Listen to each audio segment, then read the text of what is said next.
We'll see where stars align. Lockstitch will go where wonder lies. Its specialist crew, a beacon of light, will work to unravel secrets entwined.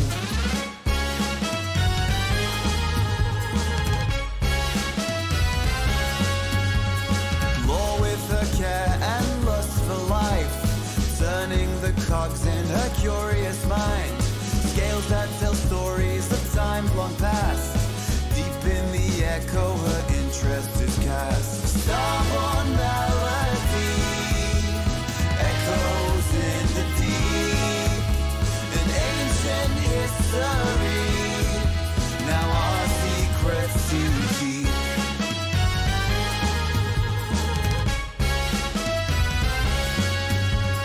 Sail on a siren with feathers adorned, seeks to maintain her graceful form. A voice that weaves tales across the sky, relaying the dreams that never die. Renick the brain with numbers and might, forearms for eyes in the cosmic night. Stoic and with numerical grace, in Lockstitch's crew he has found his place. Starborne Melody echoes in the deep. An ancient history, now our secrets to keep.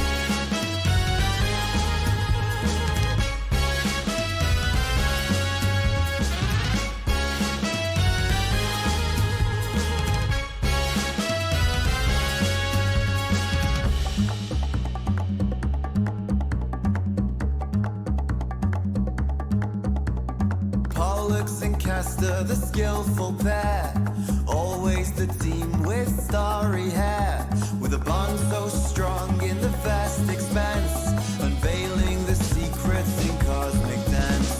Starborne Melody echoes in the deep. An ancient history, now our secrets to keep. Starborne Melody echoes in the deep. An age-old mystery, and Lockstitch holds the key.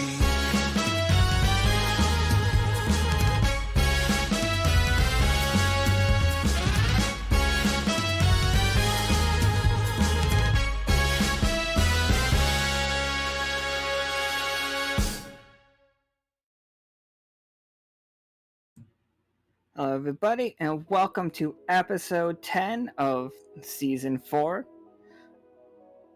So, today, real quick recap for everybody that may not have been here for everything.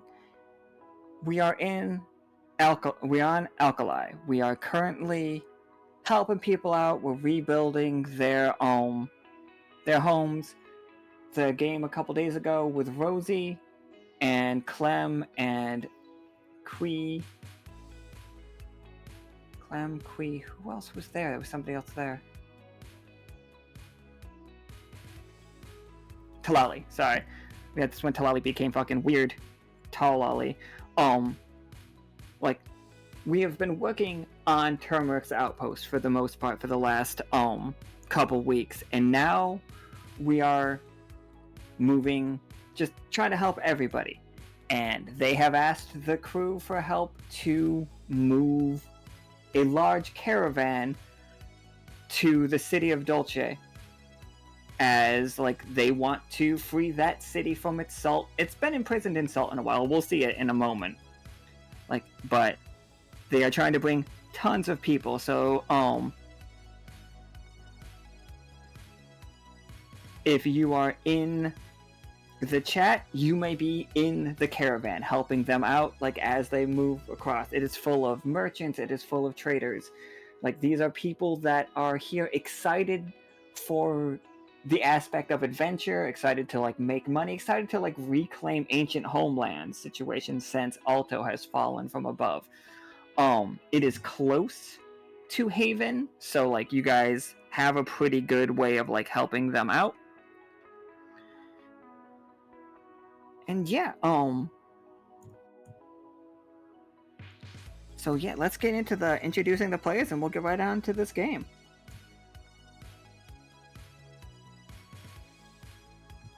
All right. So we have Vatna, played by Lurid. Here we tell the story again. We have B, played by Art. Hi, hi. We got Pim, played by Carrie. Hello, everybody. We're introducing Amon, played by Tofu. Hello, hello. And Pollux and Castor, played by resident Pokemon expert Vala. Hello. Alright. So, as we can, we are starting, around here. This is where the caravan is going to get let off. We are trying to head to Dolce. But everybody heading here understands that this is not like Oregon Trail, but kind of like the Gold Rush situation. Tons of people have wagons, everybody's loaded up on supplies, heading across. They don't expect to come back to Turmeric Outpost anytime soon, or wherever they're from. They have all their equipment to try to make a new life in Dolce. But we have to get through some very dangerous territory in the process. But let's get right here real quick. So I don't have the wagons and stuff, but imagine for every token of a person you see here, there's at least a dozen people in their group.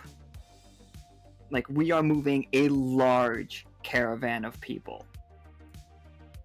Nyx is here too. And Nyx has brought her apprentice. Oh, their apprentice, sorry, my bad. Let me move. Oop, to front. I think Nyx has dealt with Pim before. So. Yes, we have. Nyx walks up to Pim, and they're like, "Wonderful to see you again, Pim." And you, good fortune teller? And they look down at their sheet of paper, and it's just Peanut has sent me this. In one of their hands Pim an envelope with I don't know what Peanut's no, it's the Lockstitch symbol. It has a wax seal on it. It's this is for you. Ooh, love notes from Peanut. Pim's gonna take it and crack it open. To whom it may concern. It's just we have embarked on a worker exchange with our dear friend Nyx. And due to that, we will be accepting onto, at least for now, a temporary role into the crew, Nyx's apprentice Amon. Please treat them as well as you would treat anybody else on the crew. It's just and then in P.S., please do not let them cause any, and there's a fucking laundry list of things that they don't want to that Peanut does not want to happen again. Fire is one of the big ones. And then there's loss of limb, being dragged into another dimension, And it's just I get it, no coups. It's do not. A coup is definitely underlined 4 times. Pim's just reading through it. It's yeah. Yep, I haven't okay. caused a coup in months. Got it. And then Pim's gonna look up from the letter. Unless there was more of the letter. Nope, that's pretty much it. And Amon is standing right there. Amon, are you standing behind Nyx? Or are you just are you shy, basically? I feel like he would be standing sort of to the side of Nyx, but just a little bit behind as in respect to their master.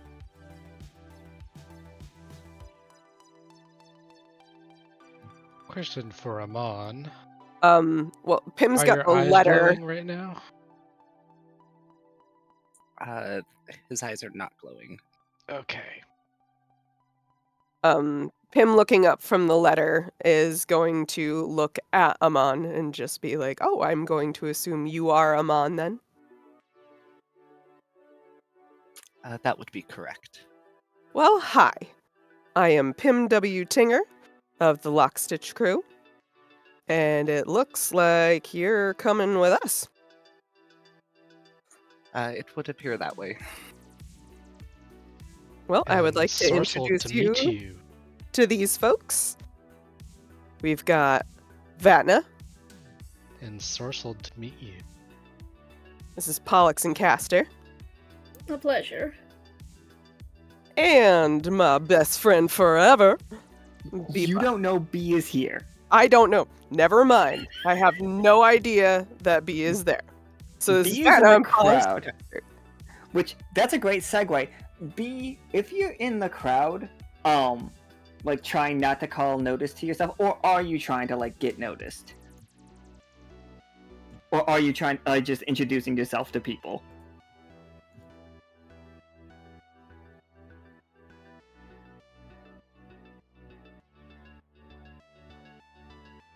B is keeping to herself. How are you disguised? Is B in a cloak? Because B is just a big old blob of blood. I have a question. Because of our link, and even though it was technically cured, would Pim still kind of get like a ghibli? Like a little wibbly, like a little ear tingly? That And B might be in the vicinity? I think that's I up would to like B. to know if I notice my mother. You wouldn't know and notice that anymore. Like Pim would definitely have the more than Vatna would. Like Vatna's not actually like part of B. Like but B has been part of Pim. Yeah, Just so I'm up to adopted, B. isn't it? I think Pim would notice something, but very faintly. Yeah, I would say maybe her ear is twitching and she would feel that, like, eyes on the back of her neck kind of feeling, like someone's there.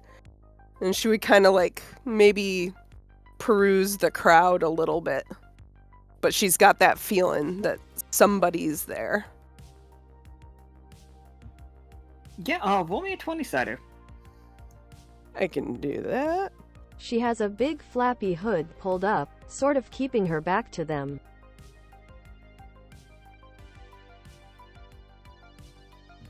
It'd be so funny if Pim's in this game the whole time, but like at no point do we see Pim. Not Pim, B. So as you are walking through the crowd, with the 17, I'm gonna give you some, like, you hear a bunch of people talking.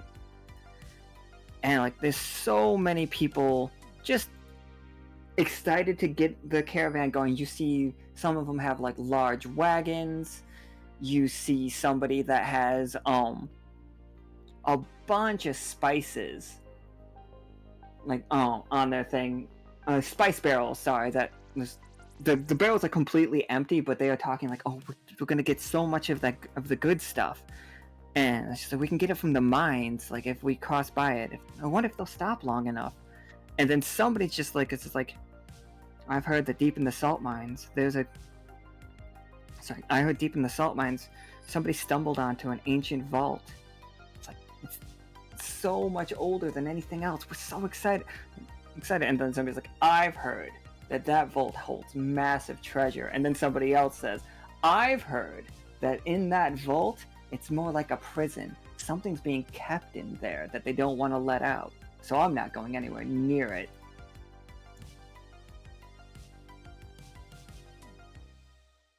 Juicy gossip. I want to listen in on all that, if it's heard by everyone. I heard treasure. That one is that part is just heard by Pam as she is looking through the crowd. But you can roll to see what else you hear. Like all of you can. Actually, Amon, you don't need to roll to know what you hear. You could basically tell a fortune if you wanted to.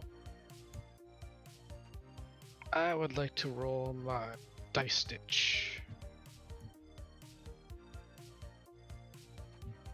Right. 11 for later.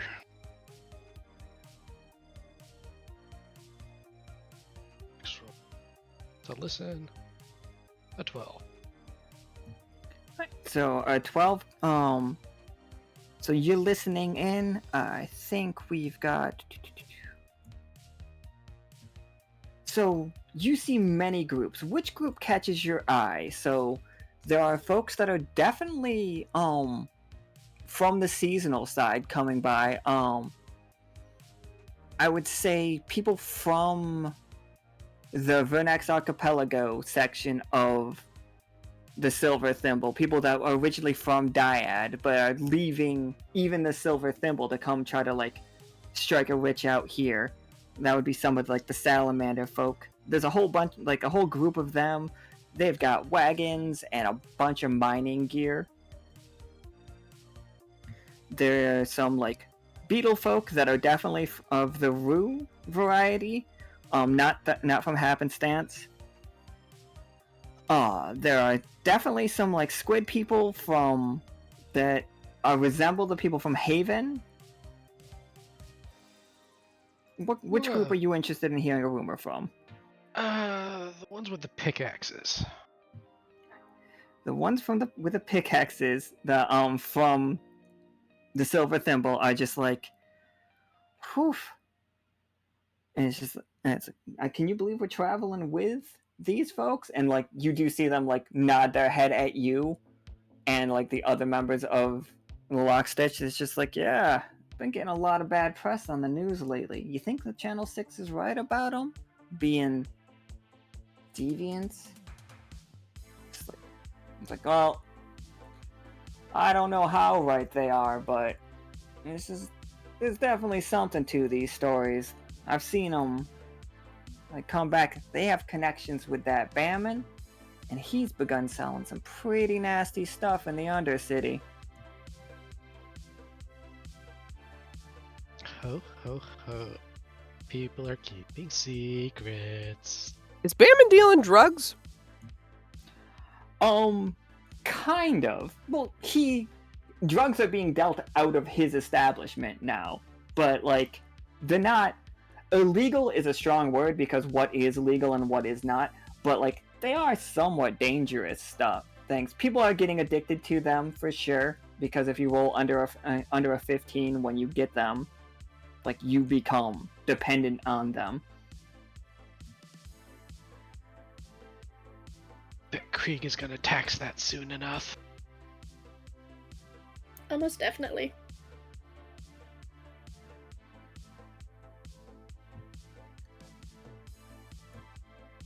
Dick in my head. B, can you B, you've heard, and like you have absolutely every reason to believe it, that there is a strange like formation out here. I'm gonna move the map real quick. Right here, that your connections with your folk, that the people that you've been hanging out with lately, B's been in hell recently, but you guys don't know that. That something is happening here, that there's a certain feeling that you get when you get close to it, that some of the devils and demons that you've been spending time with recognize as almost like a, what's the word I'm looking for? It feels familiar to them.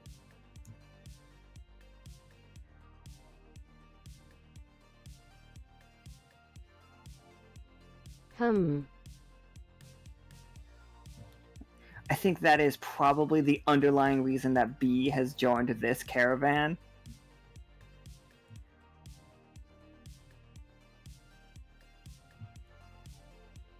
Pollux and Castor, what are you up to on this journey? Also, feel free to say things whenever you want to. I'm keeping my eye on your text-to-speech. Oh, B is talking. Typing, I mean.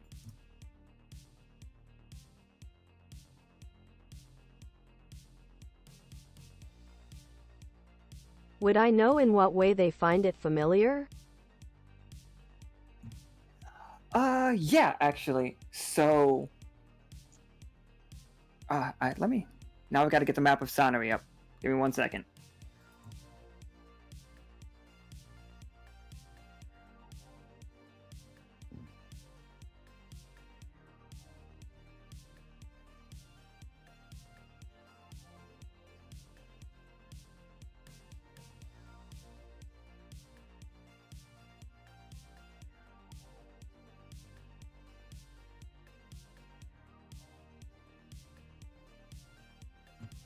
Okay, B. So, if you look to the left of the map, all the way to the west, see all of these countless little holes? Like, with the stairways leading into them and stuff? Every single one of those is a doorway to a different hell. That's a lot of doorways. And it's just like every single one of them. And they all have a very specific feeling to the people that know what they're looking for. It's some of the devils say it's a smell. Some of them say it's just, it vibrates correctly. The vibes are right. They know when they're home. And like some people, it just like they see it. They see basically writing on the wall that in here is home. And some of them have just clearly been labeled to be polite to people. There are reports that some of them have felt that feeling from this formation, but only recently. Like they did not feel it while the hurricane was going on, and they didn't feel it until a couple of days ago, when the entire world felt a strange pulse in magic that seems to have started in it's up for debate whether it happened in Bone Meal or if it happened in the Celestial Sea. But something happened around there that feels like it activated this. So the pillars feel like a new doorway? Or an existing doorway? Yes, for both of those.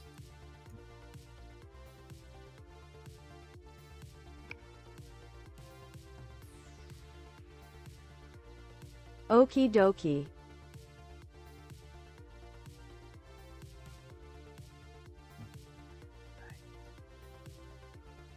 So Pollux and Castor, what are you up to? Oh, let me move it back.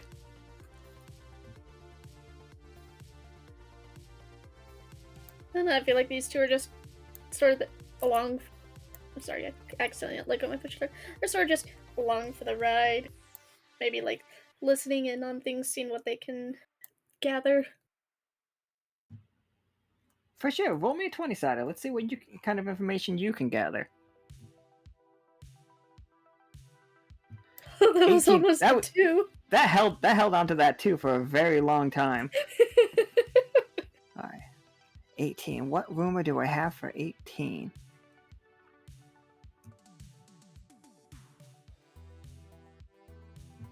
Alright. So where would you like to hear a rumor from, Pollux and Castor? There are people that you can learn a rumor about seasonal, about the Neverglades, about or about Alkali. Those are the 3 places that an 18 can get you. Oh, might as well hear for Alkali while we're here. Absolutely. Alright. So one of the merchants, definitely not a merchant. He's wearing he's dressed like he wants everybody to perceive him as a high scale adventurer, but like you can tell that this is the first time these clothes have ever been worn, and they're still really clean and really like nice looking. And he's this owl guy back here for sure. He starts walking beside. Are you guys all walking? Are we all on carts? Like, what's the vibe here? You guys can tell me. Like, how we getting there? I think Pollux and Castor would be walking alongside the carts as to free up space. All right, absolutely. So, this owl guy comes sidling up next to Pollux and Castor, and he's just like, "So I hear you from the Lockstitch group. We are, yes? It's awfully nice of you all to be providing security for this. Like, it's a dangerous journey. Do you all tend to take on dangerous missions often?" I feel like it's more along the lines of danger finds us.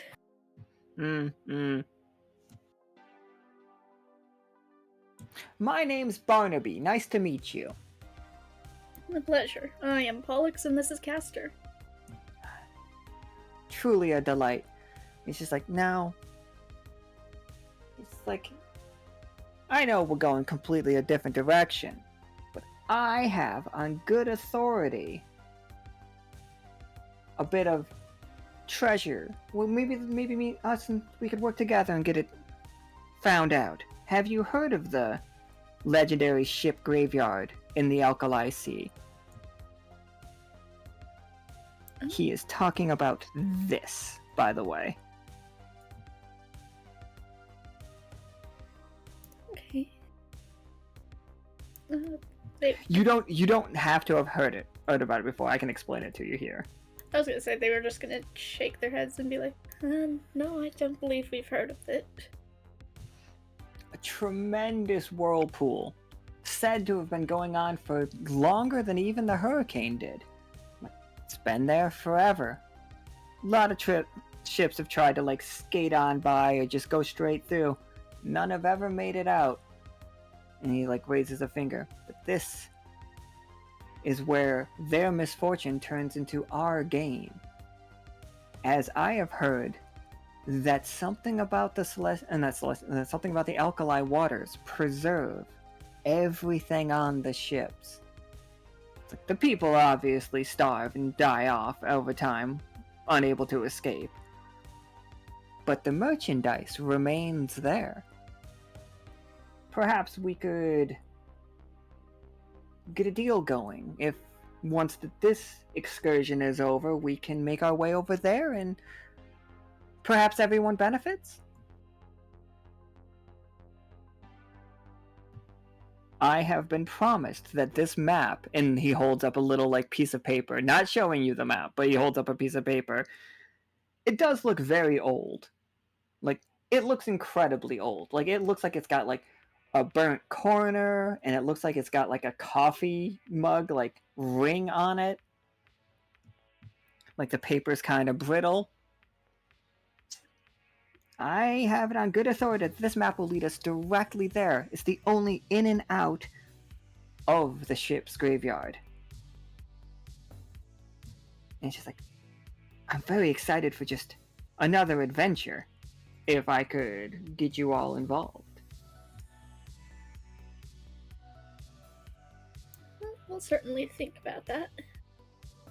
Oh, please do, please do. And it's just like, I'm Barnaby again.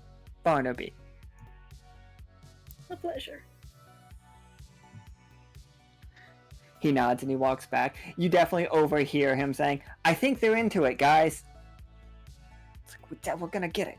Yes. It's like, now all we gotta do is get a boat.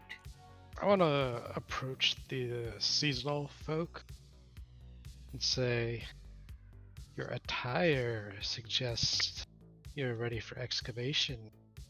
What do you know? What have you heard of these lands and Dulce? Dulce is, it's completely covered in salt. Completely. all the way down. And it's just like, that's the reports that we've gotten. So covered with salt that you can't even open a door. Or let alone, you have to make your own door. You have a plan of digging deep? No, just through. Just gonna get rid of the salt, and then make our lives in the homes. Wonder what surprises may be preserved within these ruins of isolation. Tend to be spontaneous. Olin says we can set up there, like the leader of the Revolutionary Army, like says we could be able to set up there and make our new lives there. He doesn't want us to take things out of there, though. He wants to build it up, make a new beacon of civilization, as they say it once was.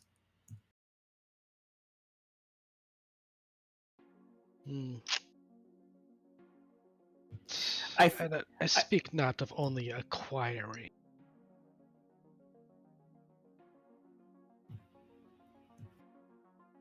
Be wary as we venture in.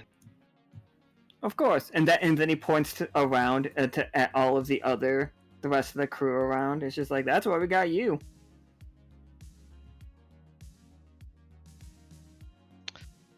I look forward to working together.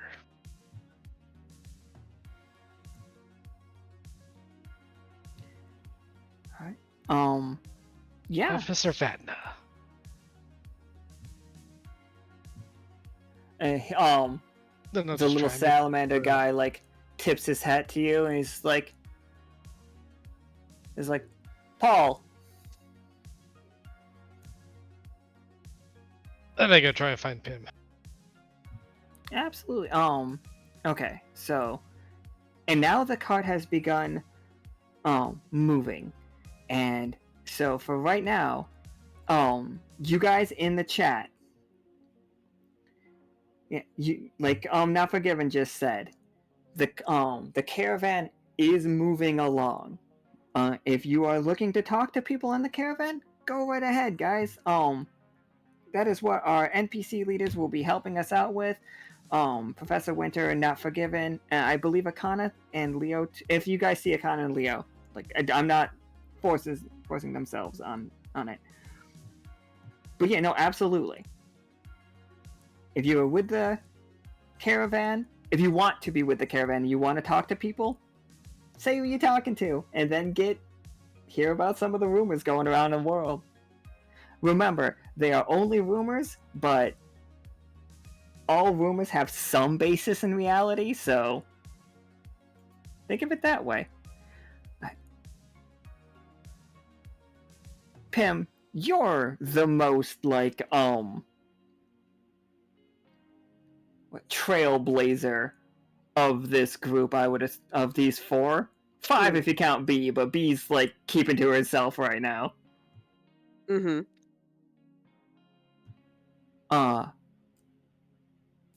So we have to get from here to here. And obviously the easiest way is just a straight shot. And probably the safest way, because a lot of these people in this caravan want nothing to do with the Vorpal Sea for some reason. Okay. So we got to get from... Where's the starting point? You guys are right here. You're equidistant between the Crab City, which also a lot of people have some problems with, unknown why at this point, and that is where the royalty section of Altos people, that's where their tower went down.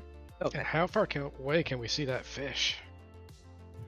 You guys cannot see the fish from a distance. No, that is just marking it, denoting its territory.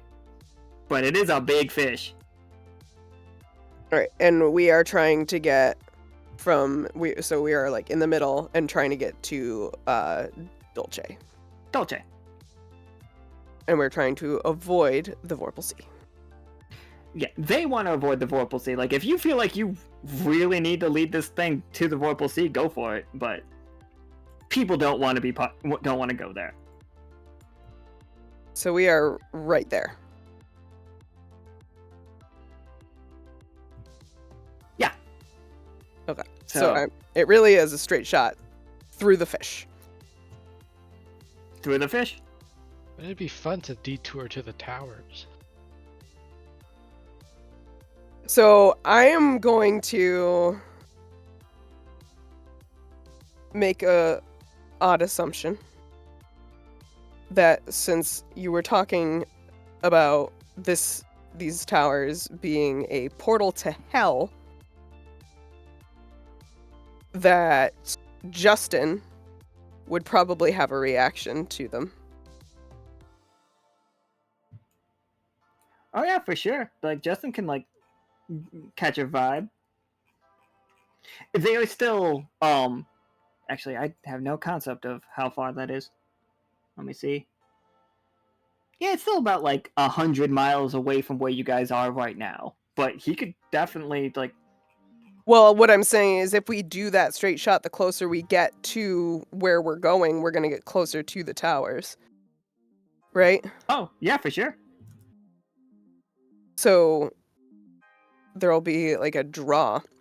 All right. So, I mean, yeah, like, I mean, if we're just trying to get to Dolce, and I mean, realistically, yeah, the path of least resistance is a straight line, and there really isn't anything in our path except for a large fish with feet. And do we know anything about the fish with feet? Do you want to ask people about the fish with feet? I do. Yeah, one of the crab people that is actually from around this area comes up to, is like nearby for you to ask. What specifically do you ask him? So, basically that. It's like, okay, so from where we are here to get to Dolce, it seems like we don't have much in our path. And a straight line seems to be the best course of action. Do you think there's anything that we might come across between here and there that could cause a problem?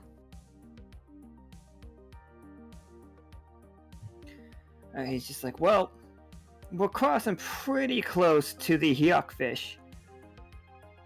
What is the Hyuk Fish? Oh, huge creature, like, and like, worst of it, they weren't much of a problem when the hurricane was around. The numbers began to dwindle, but we have gotten a lot of reports of them.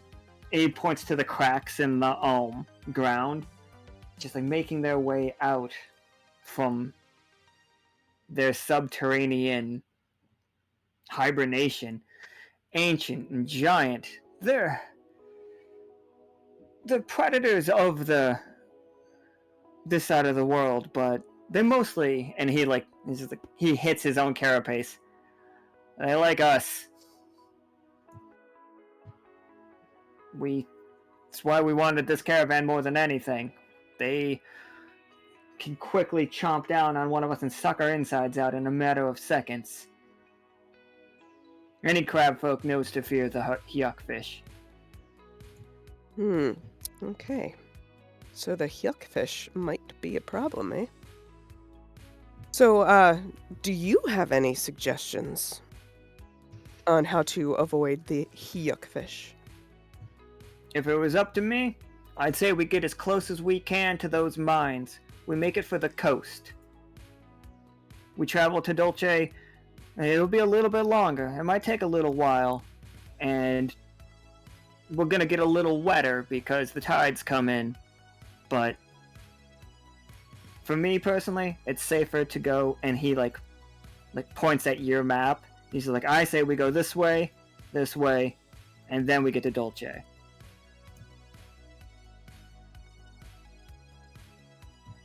But that's just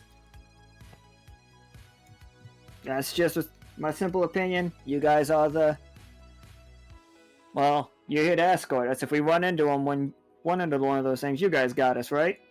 Mm-hmm. Yep. Nope. We will drive it off. We will definitely handle it if we have to. The mines. Yeah. Have you had any issues with the mines? We don't go near the mines. And like he crosses his left pack basically with his claws, like doing it like hard enough to scratch his own shell. Mm-hmm. The mines aren't for us. Why is that? There's something in those mines. Something's always been in those mines. It was dangerous when they set it up originally. It brought us bad luck and Alto. And somebody's like, you can't blame Alto on the mines. He's like, I can and I will! Oh, okay.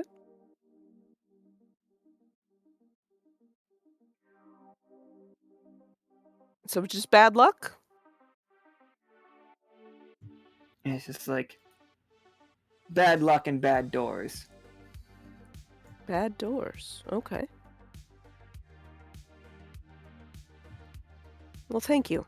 I appreciate your insight. I think Nyx looks over at Amon. And he's just like, alright.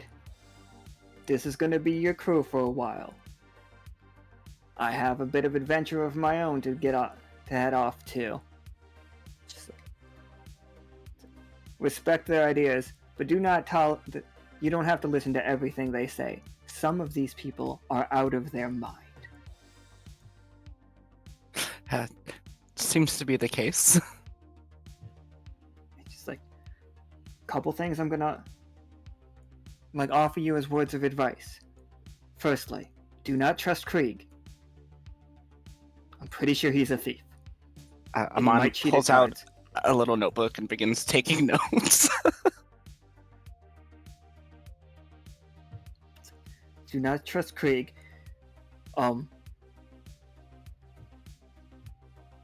It's just like they do all mean well. The cards have said that they all mean well.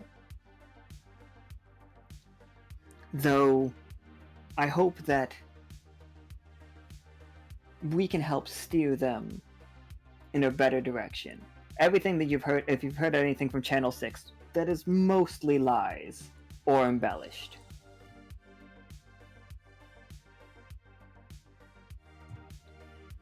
But, take Peanut for instance. Peanut he's a good soul. We can trust him. Mostly.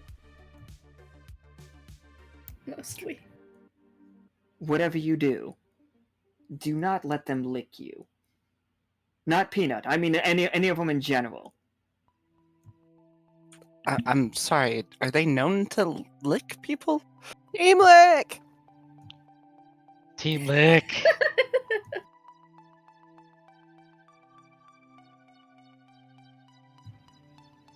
So yes, I really, really wish they didn't. I see.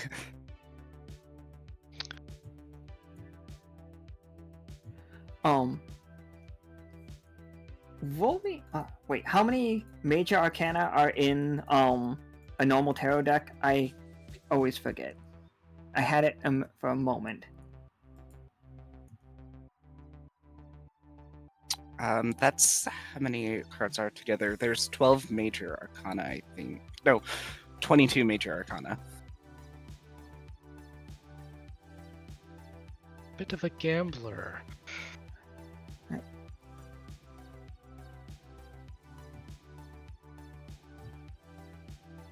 One second.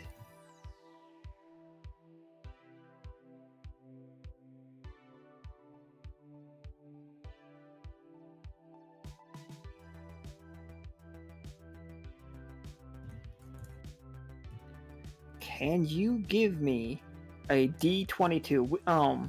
That it won't show up for everybody, but we'll read the number out for everybody.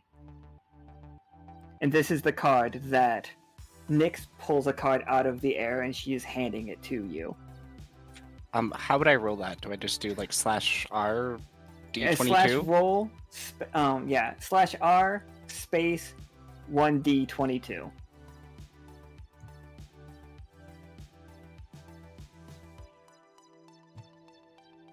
Five.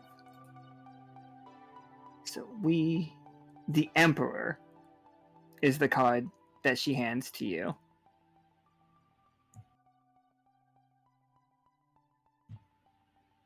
What does the Emperor card look like in this world?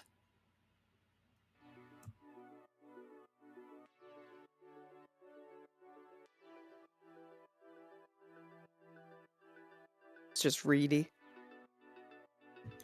It can't be just. It would be hilarious if it was just.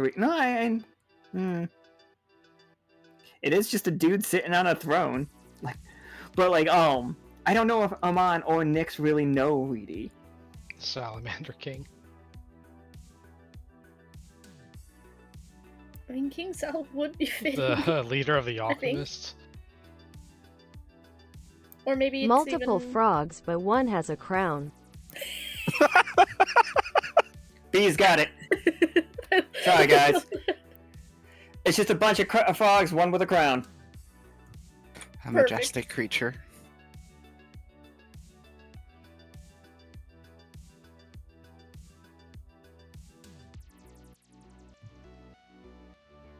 And then,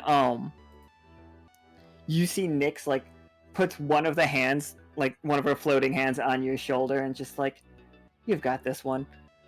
And then they start walking away, and then the hand, finally remembers to get up off of your shoulder and, starts following them around. As they just walk into the distance, they are walking to the east. Nyx is heading towards the Vorpal Sea. This west. He'll give them a respectful bow as they leave, and then just kind of look around a little unsure of himself, but trying to put on a mask of confidence. Pim will look right at him and just give him that look of it's okay. You'll be fine. It's gonna be fine. Would B be able to catch Nyx before they go and without getting seen? I'm gonna guess so. Yeah, I would say so. I never want to stop, roleplay from happening. Alright, B, you catch up with Nyx as they make their way through the crowd.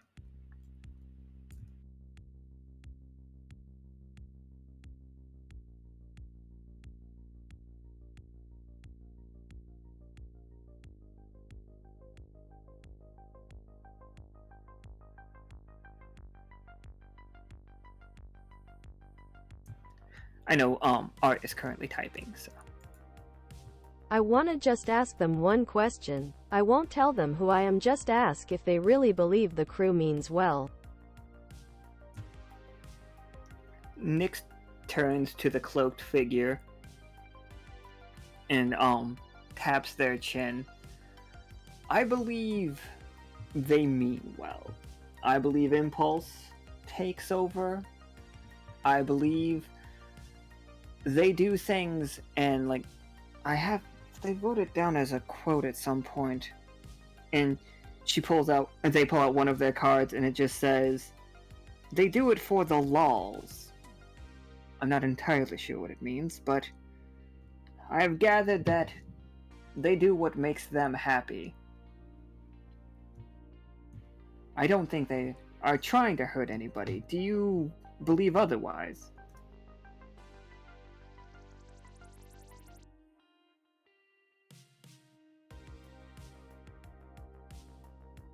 Or do you have reason to believe otherwise, sorry?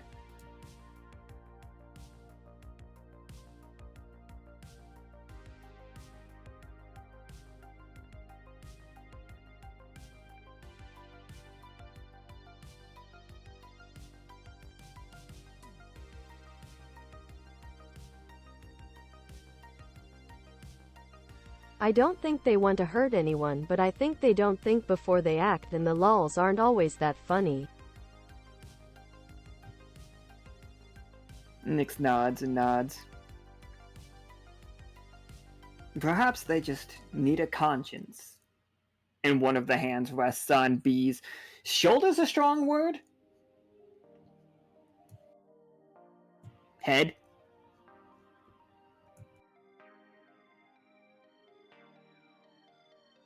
Head works. I'm hoping my apprentice can help steer them in a direction that is more beneficial to this world in general. But if not them, I think we both know there's darker characters in play that will see to that they are set on the right track eventually.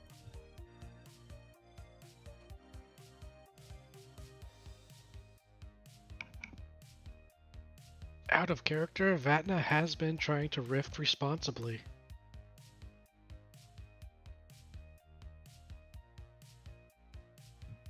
Oh, for sure. Like, me and Nika both noticed that, like, you were taking significantly more responsible actions than just, like, punch a hole where you can. I hope your apprentice can keep that goal in mind. They tend to be very convincing.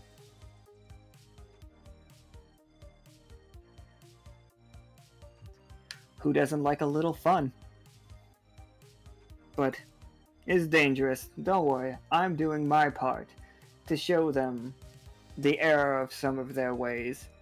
And, like, you see them, like, you see Nyx look over at Pim, and for a quick second, B, you see, Pim as almost a completely different character, like, drenched in blood. And, like, you see Pim as her character from the Heart game. Like, you see her just dark and gritty, and just, like, also dead.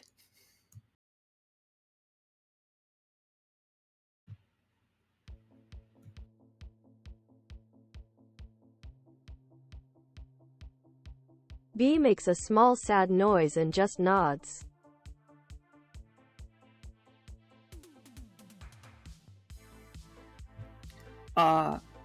B, can you roll me a D22?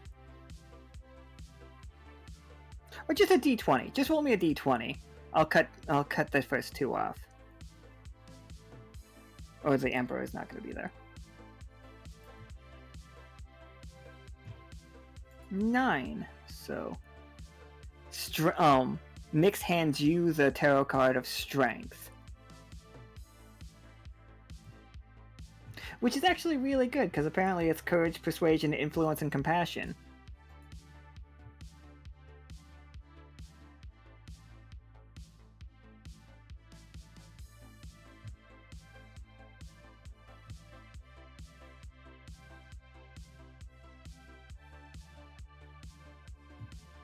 And then, so, Um, go ahead. so as far as like the map goes, can I see the map again real quick? Absolutely. 'Cause I will take us right back there. Bloop. Yeah, I want to take a peek at that.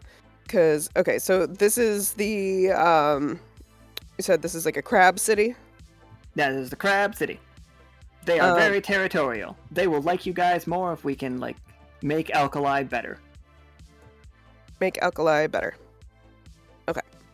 Make Alkali wet again. They don't want to be wet. Opposite. Really? They've been under a hurricane for 100 years. So we want to make friends with crab people. We want them to be happy. Yep. I think if we would be on better terms with them if they don't get eaten by the Hyuk Fish, for the record. Okay, so it's safe to travel by the crab city then. Yeah, you can go by it, you just can't go into it. Okay, so I would say,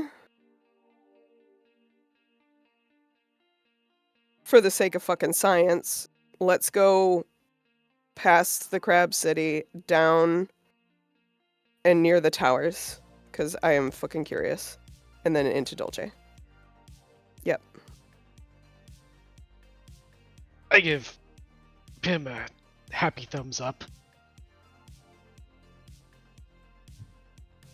You guys can draw on the map too, for the record. It's the little paintbrush. Look at that. Okay. And now I know. So yes. Yep. Let's go down that way. Because if we go onto the coast, it's like we're passing whatever fucking spooky shit is over in the mines, and we're trapped. It's gonna be wet. We've got the caravans, and we've all played fucking Oregon Trail, and taking caravans through wet is always bad. And then if the Hyuk Fish shows up, we are trapped between the ocean and the Hyuk Fish. So I say, besides the fact, crabs. yeah, besides the fact that I want to see the towers, we have more room to move. So I think that is actually our best bet to avoid the Hyuk Fish, is to go down and around. Just real quick, I want to make sure, just a point of clarification. They're like pillars more than they are towers. They are not man-made.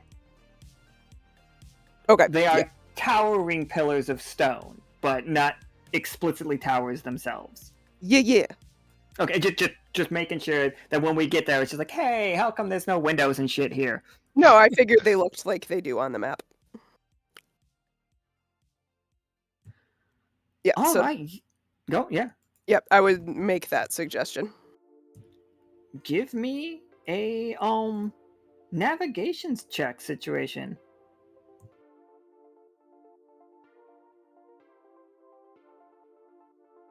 14, perfectly reasonable. Like we're on our way, heading out. As we are heading in that direction, I want to kind of like walk through the crowd a little bit, because I am curious about that feeling that I had. I want to kind of like walk through the people as we're heading in that direction. So I want to like look through the people. Absolutely. Let me just move us to. This map is still okay. As we're like, all of the people have gathered around. They start like, as we're heading off, they start to realize like the course that we are taking is not the straightest shot. And somebody like a not crab person, I think it might actually be Barnaby, the owl, is just like, excuse me, Miss Pym. Yes. I don't want to call into question your authority or your navigational skills, but it does seem more reasonable that we just go make a straight shot. So, would you like me to serve you to the Hyuk Fish marinated, fried, or rotisserie? I've never heard of the Hyuk Fish consuming owls. That is merely just a crab thing, and you are inconveniencing a large number of us for the protection of a scant few. That seems...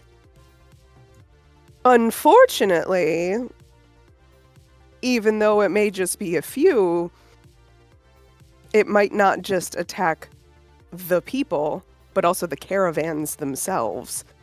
So we're talking massive losses as far as product, property, all sorts of stuff. People are probably going to get hurt in the crossfire. Like, you could lose a limb. You don't even know. But isn't that why we're paying you? To protect us from such events? Yes. But, it's better safe than sorry. It is called a mitigation of risks. That said, and he looks at the his own map. He's like, you are getting us awfully close to the Vorpal Sea. If you are worried about danger, there have been Whew, brigands abound from that side. So the way that we are going still avoids the Vorpal Sea by quite a bit, actually. And if we were to go too far on the other side, we would end up losing pretty much everything by getting stuck in mud, floating out to sea, all sorts of stuff. Like, there's not many other good options, really. This is the best option.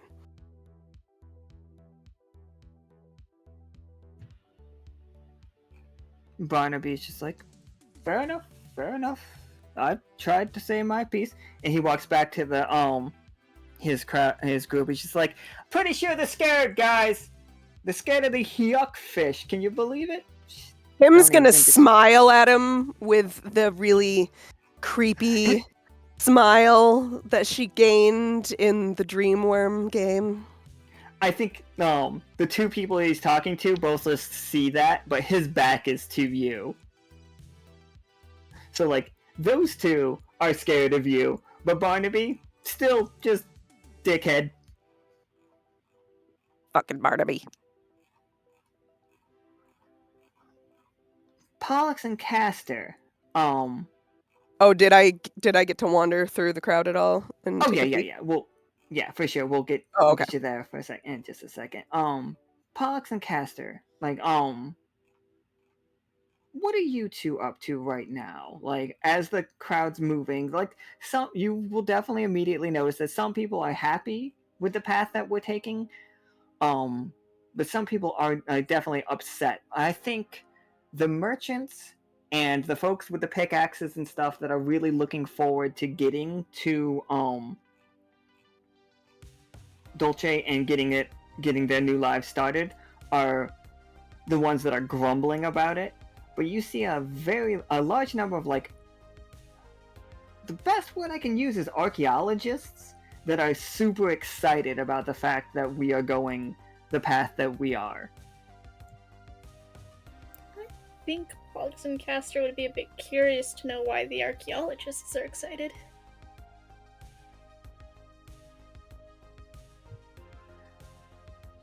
So like you see a group of them.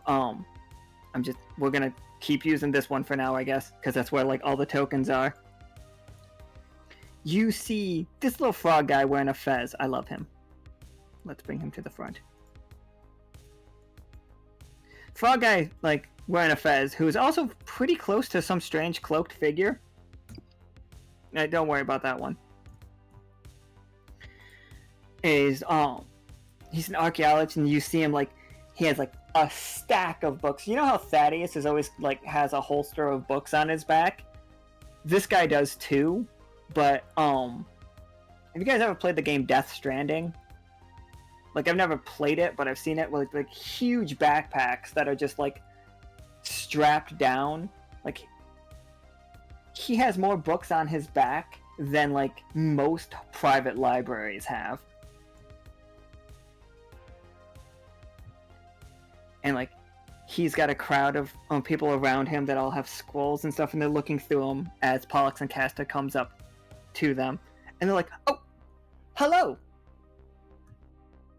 And one of them, like, the frog guy's just like, oh! And he pulls out a book. He's like, could you sign this? And he hands you a hardcover copy of The Red Planet Plaid. Oh, of course. They would each take the book one at a time and sign it. He said, you never released a hardcover of this book. He has rebound your book into hardcover because it was originally just released as like a soft cover, like almost like romance or sci-fi novel situation. Like all of them are so excited, and they just can't, like, all of his archaeological group are handing you the books to sign. They're like, I can't believe it.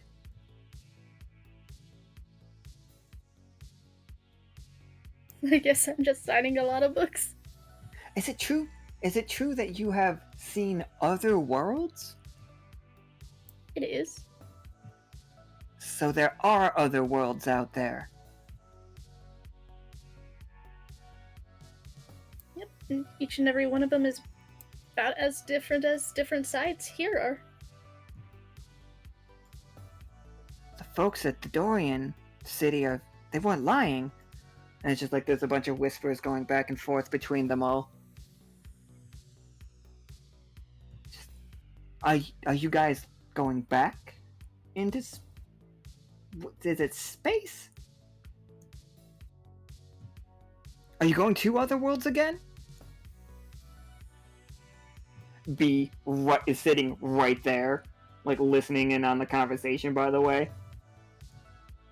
Sorry, what was out of character asking what was the question he asked again?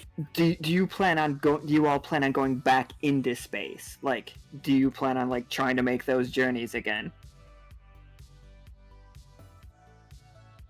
Perhaps one day, but maybe not now.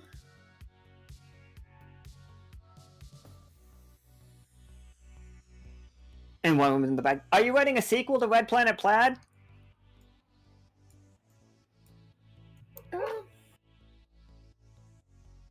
Currently not in the works, but there are plenty of others that we could write about. Other planets? Other worlds? Can you tell us about them now? We have a theory that all of this, all of the icosahedron used to be thousands of planets. And he pulls it. Just like, I know, skeptical. Lots of people are, but don't you worry. We've got some proof. We have proof here that this part, and he points to the mines that we've seen. That this place. Once the old miners before Alto took over and that terrible happened. Like, in those mines, they were digging up spices and material that can't be found anywhere else on this world. All over Echo. And we've checked. We've done a lot of it. Work. We are known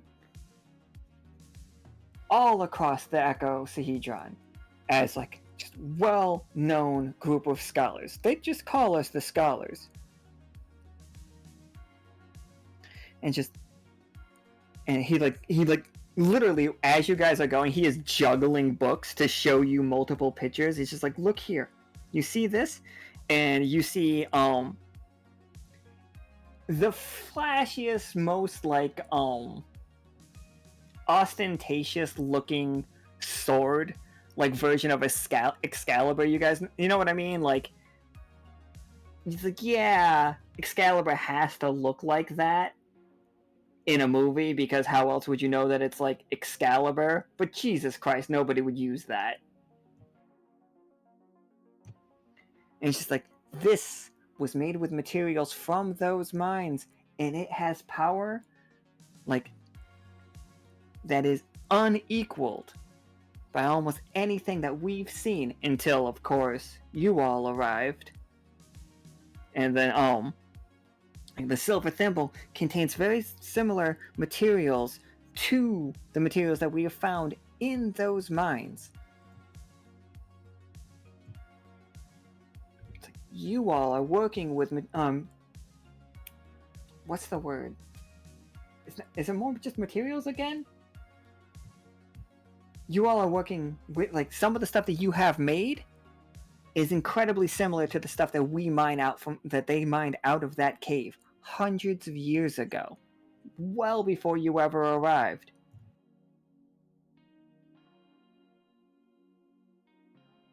It's there's different kinds of salt and there's different kinds of sand.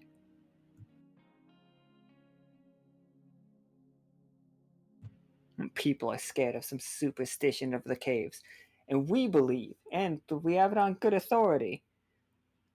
Have you met Miss Kino of Haven? You have met Miss Kino. Yes, I believe she had a very similar theory. She's one of us. She's a scholar. She believes that these ancient pillars are part of a set of doorways that used to lead all around the icosahedron. Each side had one. And she believes that if we can get them up and running again, we'll be able to make trade so much better.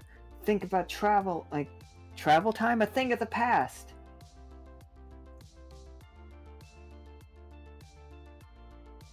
And it's just like, and now that we know that you all are interested in going nearer the nearer the pillars, we expect that we could maybe camp out, check it out ourselves.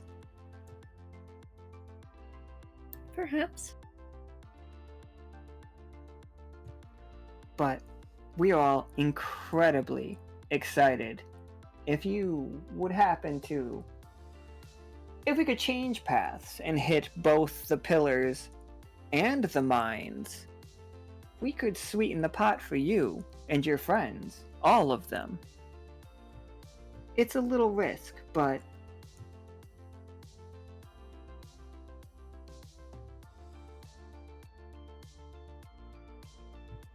you guys are strong, right? I mean, certainly, but I would have to take it up with the others as to the change in path. I understand. It's like, I'm not trying to pressure you. You already signed our books, and we are so thankful for that.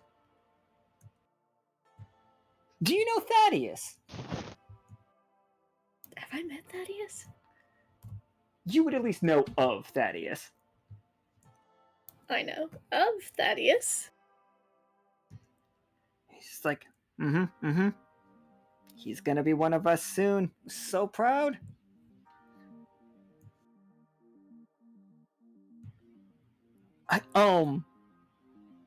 We can just get there if we want to, guys. Like, we can just be at the pillars. I don't think anything else bad happens unless somebody's like wandering off, because Pim did roll a full success.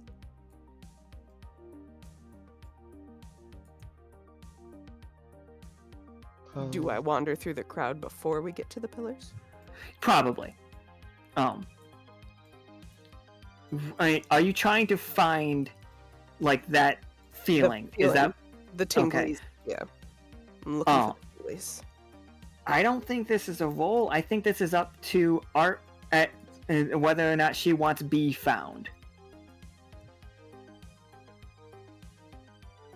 Unless you two want to roll against each other.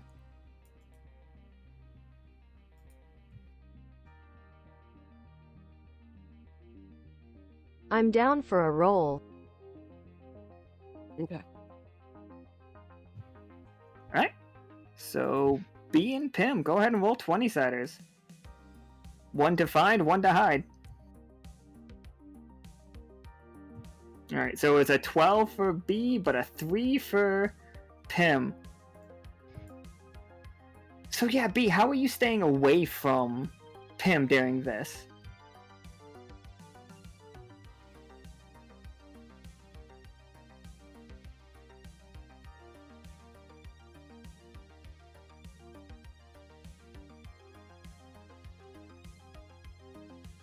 I think B has been watching them all this time, so she is kind of just shadowing Pim.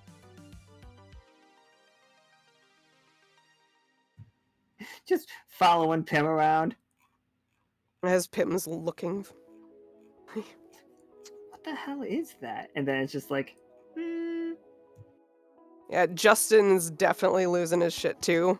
Because B and Pim were like combined when Justin imprinted on Pim. So he definitely notices as well. So he's like, what the fuck? I think like the closer we get to the pillars, the more it seems like he's like it feels like the feeling is coming from the pillars. And here they are.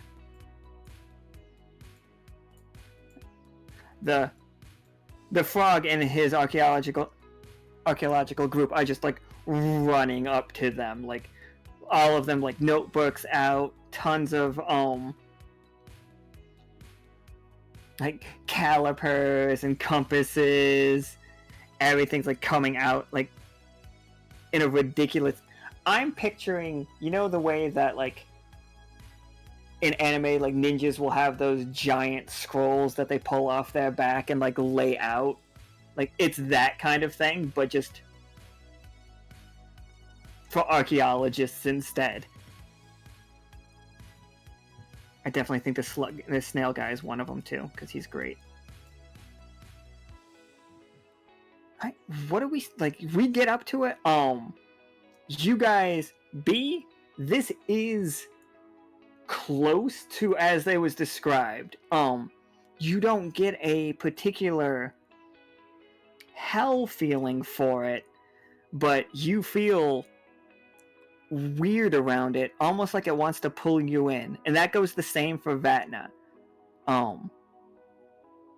I do want to see if I can kind of not actually create, but if I could replicate the type of gateway that is. I'm just gonna tell you that like you don't even have to roll for it. No, this is a completely new thing. This wasn't from Liminal. It has nothing to do with your old magic. I think you can definitely try. I just don't want to make you roll for it just to get your hopes up for it. But we can definitely do the scene of you trying and realizing that it is something completely alien to the way that you work. In his attempts, he's gonna just try and like do the equivalent of a sketch of it with the spell work. But like a photograph kind. Just for fun keeping. Oh yeah, absolutely. Like you can like you do not see anything magical the way that you understand magic about this. It's the specialty art that he knows.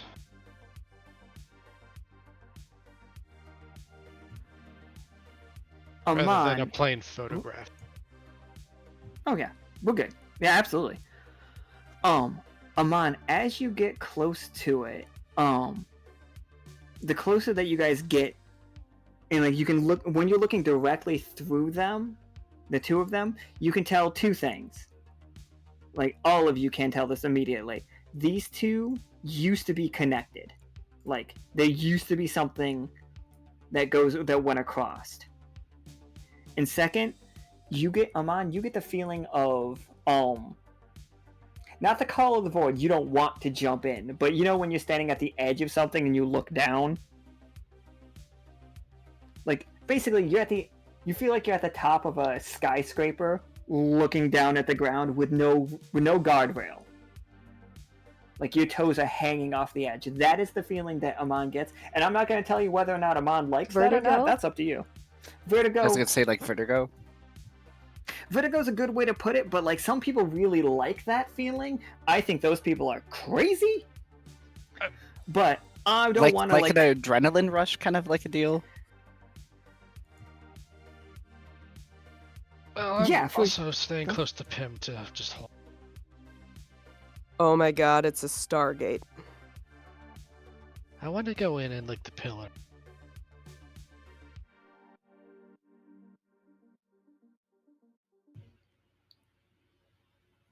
You guys can each like tell me how you guys are going to study it and then make a roll if we're all studying it, because the archaeologists are studying it pretty hard right now, or the scholars as they like to be called. Not the scholars of the page, but they're doing okay. And I feel like if Pollux and Castor were studying it, they would try to see if there's any sort of weird frequencies coming out of it. I'd honestly like to just walk up to it and touch it. I just want to walk up to it and admire it and touch it and see what happens. I'm right next to Pim and I lick it. V is gonna press her entire body against it. Could Amon like try to like get a vibe off of it, like a fortune vibe kind of thing? Yeah, absolutely. Are you just trying for like a vibe? Are you gonna pull like a tarot card? I'm sorry, I forgot to ask you. Do you want tarot cards to be part of like your we've got it in your art? and like Nick uses tarot cards a lot. We'll invent our own tarot deck for this, for the game eventually. But do you like having it? I As kind of part got the sense that Amon would use something akin to like whatever this world's version of a tarot deck would be. Excellent. I'm very excited. So, Pollux and Castor are checking for frequency. Vatna wants to lick it. Pim wants to go through it. Yeah, I And- just kind of want to like walk through it and just touch it and kind of like just observe it. And B, are you gonna study it somehow? Like, It's you were pressing her entire body against it, is what she said. Oh, okay, there it is. All right, I see it. All right, Real big lick. real big lick. All right, yeah, like each a one of you hug. give me a 20-sider. If a lick were a hug. Oh no. Oh, nice, Pim. Boo. I'm gonna pull out that 11 from earlier. Oh, nice. Alright. 19. Yeah, 19's real sick. Okay, so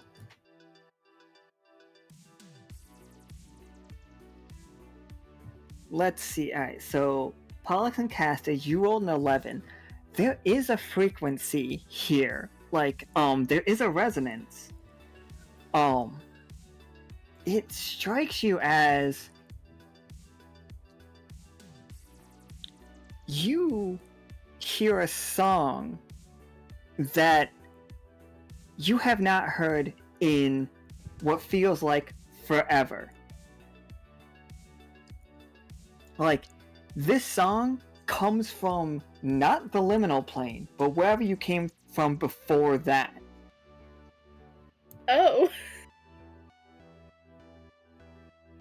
Just like, and it's got to be your favorite song. Like, when somebody's just like, hey, what's your, like when you were a kid, what was your favorite song? And then, like, a memory triggers. Like, when you hear this song, like, you get a flash of you being younger. Maybe you on your radio show putting on the next track and like really liking it. Like, you feel yourselves sitting in that booth, like playing that track, hearing it, headphones on, like the mic is there and everything, and just you're reminded of just the best times that you've ever had. Like, maybe not the best times, but like you just see a clip show of yourself associating with this music. What are a couple scenes that we would see of younger Pollux and Castor in this clip show enjoying this song?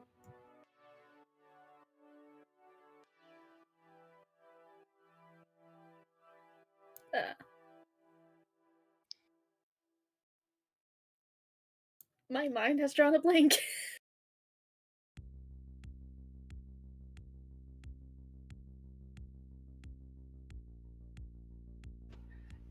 It's fine.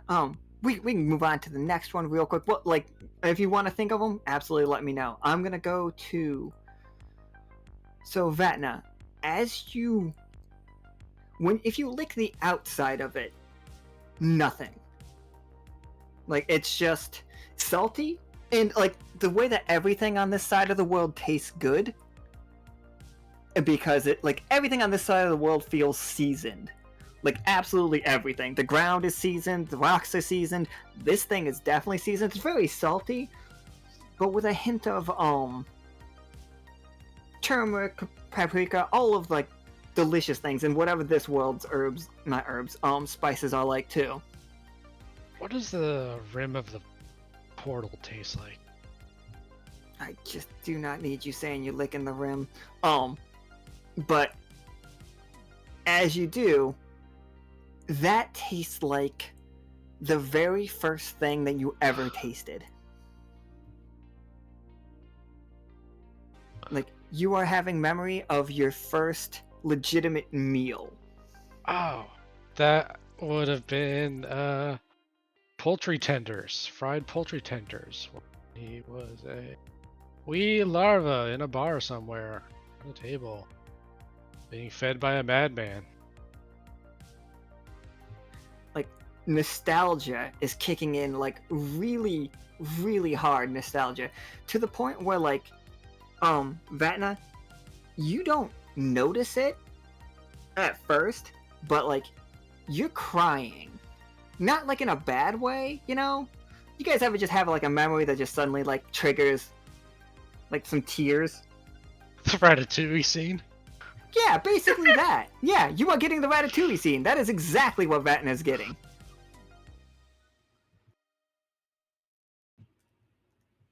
And My mouth just remains on it a little too long. B is pressing herself up against the glass like the most terrifying thing possible. But nobody's like looking at B because there's so many people doing so many things. Like, B, you press yourself up to it, and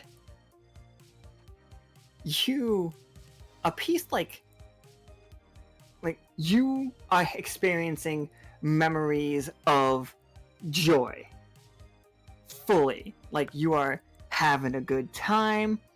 Like, what are just some good memories that B would have? And it doesn't have to be like of from the crew or anything, but you are experiencing good memories.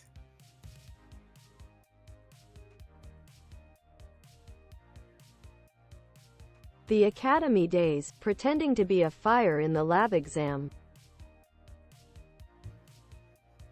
Just chuckles at just playing pranks on people.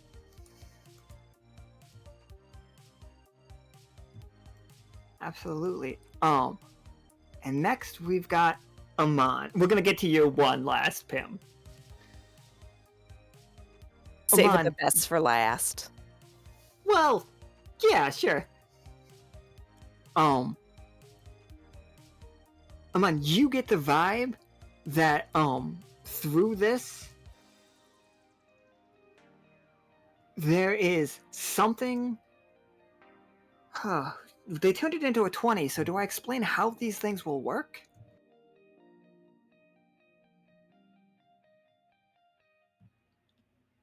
Amon, you've heard of things like this before. Like, you are, like, you're not new to magic, and you're not new to, like, the fact that this world has magic. And, like, this particular thing, and, are all over the world, that they used to work as gateways to the opposite side of the world. We know that we are on a 20-sided die. Like, we are aware of that. And if you put your finger on a 20, then your thumb is going to be on a 1. Because it always adds up to 21.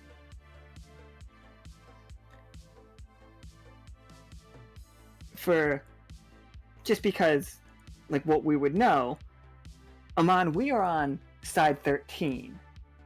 So if your pointer finger would be on the 13, your thumb would be on the 8.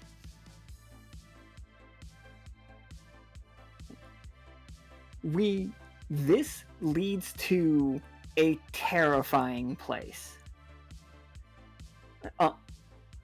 Sorry. Wait, they're on side 15, so it's 6? Oh shit. Which one's 6? 1 second.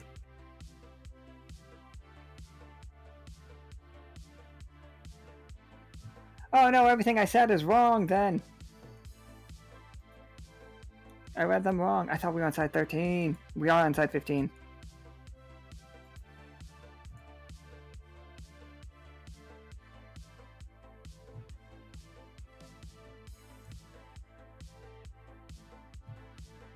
Oh no, that's okay. Okay.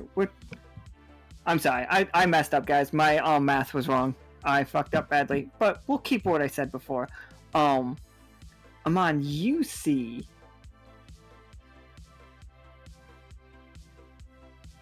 how do you express like rainbow waterfalls? You see, that side of the world is like a peaceful world. Like you see some really delightful. When you put your cards down, which cards? I don't want to do that to you because that seems like a lot of work.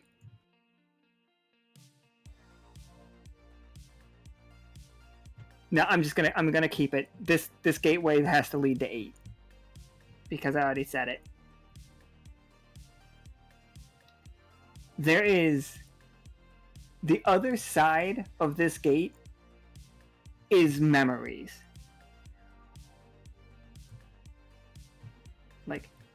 Like pure, unrefined, like no amount of being able to hold it back memories.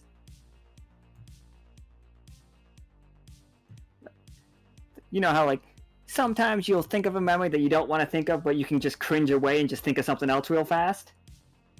That is not happening here. But they gave, like, you rolled a 19 and somebody raised it to a 20, so you have all the control over it.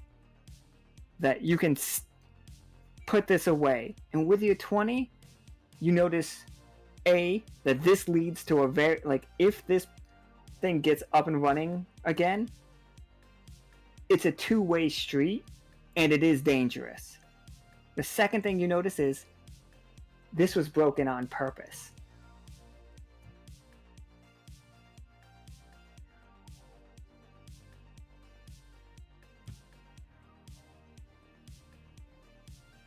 And I would like you to tell me how it was broken. Like, it was broken over 100 years ago, before the hurricane started. Like, you can see evidence of how this was broken.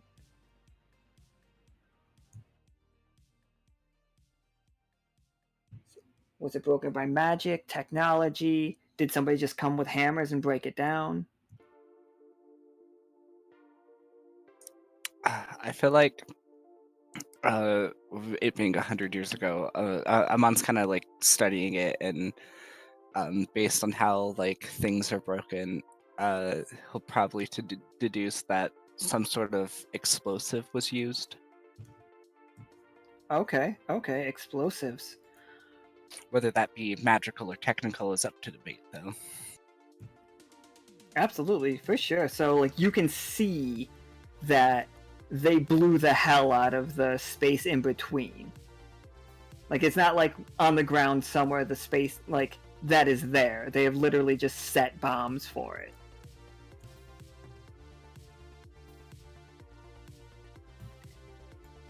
And Pim, you're one. Pim is wrecked and is currently in almost a fugue state of experiencing your worst memories.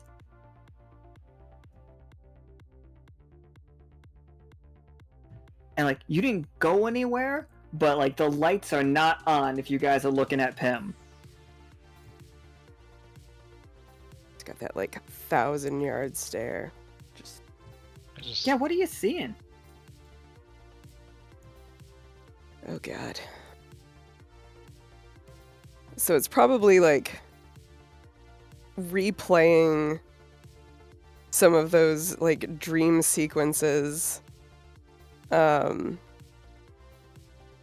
Like the 10 Candles game family sequence, because she never forgot that anyway, but now it's like super vivid and she's like reliving that.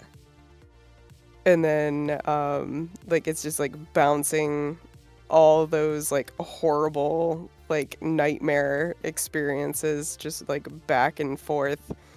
So it's just like, you know, all these dead family members and like watching herself die over and over and over again. Because I have now watched myself die, I think 3 times. And I've watched my family members die like 2 times at least. And so I would say it's like all of those experiences like running through my mind in like quick succession. B, in that moment, you can feel Pim having nightmares. Like I think right now it feels the same way that it feels when we're playing the 10 Candles games. You know what I mean?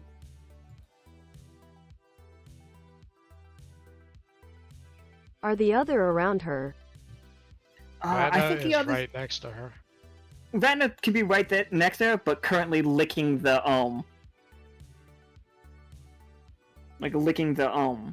pillar. I would say that Pim's also getting to a point where she's like kind of starting to almost seize. Like her eyes are kind of like starting to roll back in her head. Senior Officer Pim. No, Vatna's not. No. Let this play out.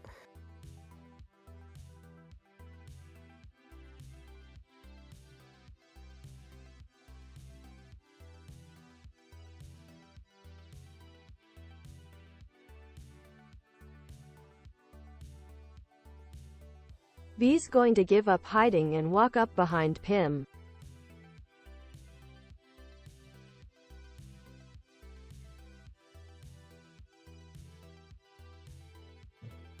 You see Pim like standing there. I think you definitely see Justin like pulling at Pim's cheeks and maybe at her ears, trying to like shake her out of it.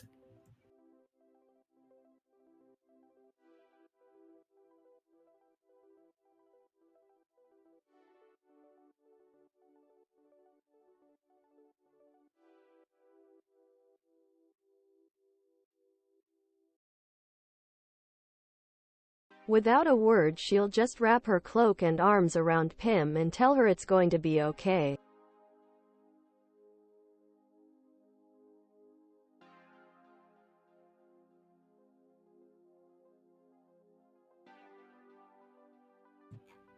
I'm getting like awkwardly emotional.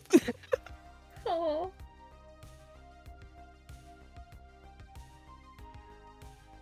Okay. Yeah, so when Pim hears B's voice, she's gonna like kind of snap out of it and like come to and like look up at her face and just be like kind of like in a daze for a second and not sure if she's like still dreaming or if she's actually awake. And just kind of stare at her and like reach up and try to like touch her and see if she's like real. V'll give her a lil headbutt.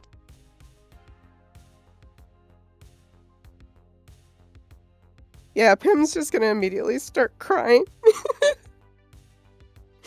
And she's just very happy to see B.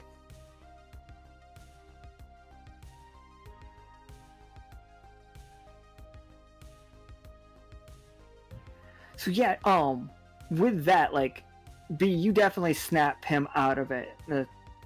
I assume you're returning the hug. I don't want to be like that guy, but so I think that is when like people start to like, you can start to notice B now that her cloak is on. Well, I'll wipe at hugging her Pim. tears and give her a little squeeze.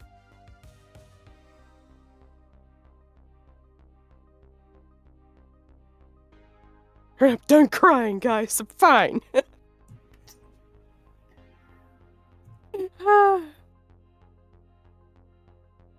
Team hug. Vatna gets a smack on the back of the head too. That portal tastes amazing. So what did you all see?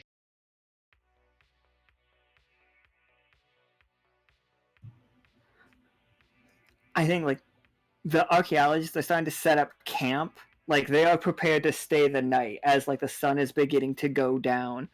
And there's a lot of grumbling about it, about setting up here, but it will be nighttime if you guys don't. Like, you will be traveling at night if you decide you want to try to make the rest of the journey today.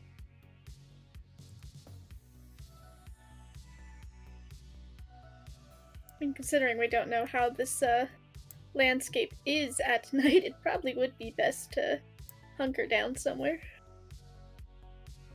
Yeah, I mean, I definitely feel like I could use camp out.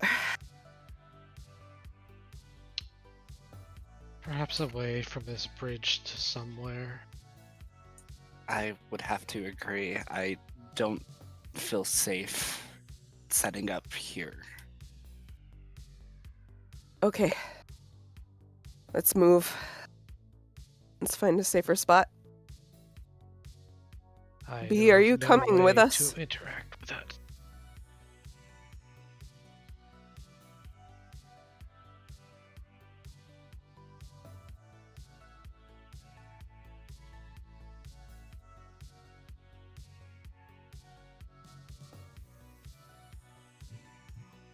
What were my instructions from hell exactly? Figure out what this is and if they can use it. Where you're was what was asked of you, not, and that definitely not a demand. I need to make that one clear. It's not a demand because the auctioneer would never demand B to do anything. But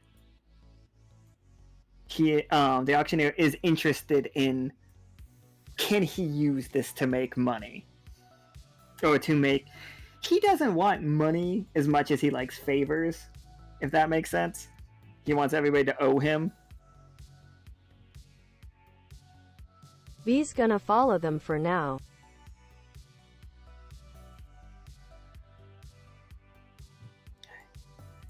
So everybody gets to set up like camp. You guys in the chat, you can also interact with the pillars if you want to. I'm fine with that. And if you want to like do a roll, go ahead and do a roll in the Discord. And then closer to 1 is a closer to an experience that like Pim had. Closer to 20 is more just understanding and being able to shut it off, like in your head.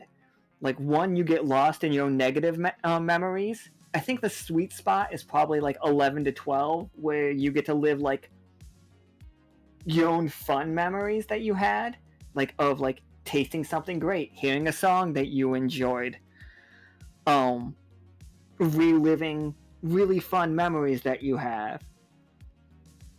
But 1, you get lost in bad memories. Anything under 10 is getting lost in like sadder things. I ask the crew when we're together, do you all want to trade gossip? I've heard the most wonderful things.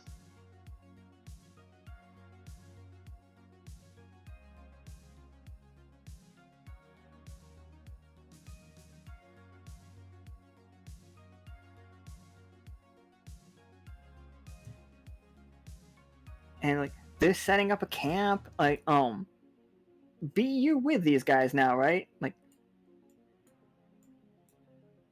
and I'm not gonna make you guys roll Yup. to set up a campfire or anything. Thank you, you are so kind.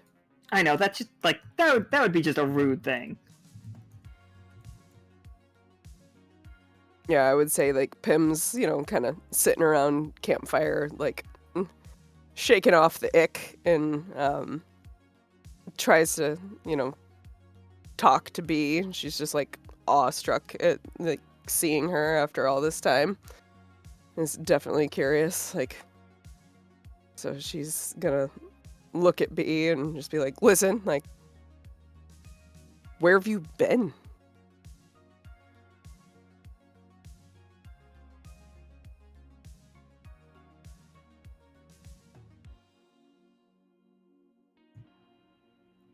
Yeah, that's up to B if she wants to answer. Oh, she is typing. All right, my bad.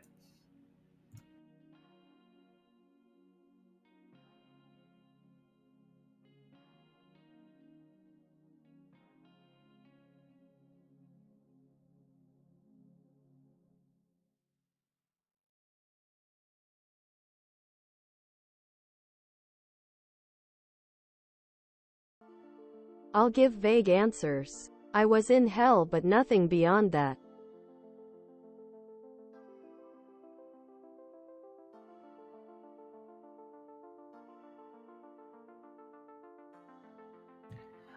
Roll it in the workshop.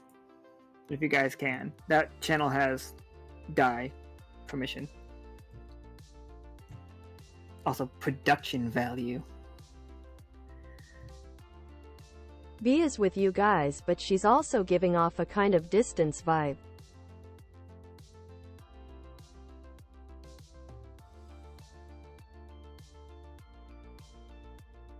Pim's gonna kind of like, shake her head, like, understandably. Like, she gets that, maybe B doesn't want to share. Well, I'm just happy to see you. Anyway, I missed you. Justin's definitely happy to see me.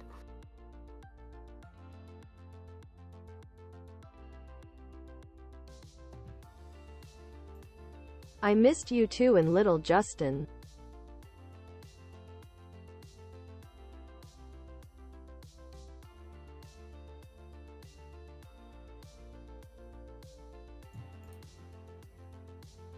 So, go ahead. can we hear any chatter, like, as far as, like, what's going on, like, with the people that are, specifically, like, the archaeologists or anything?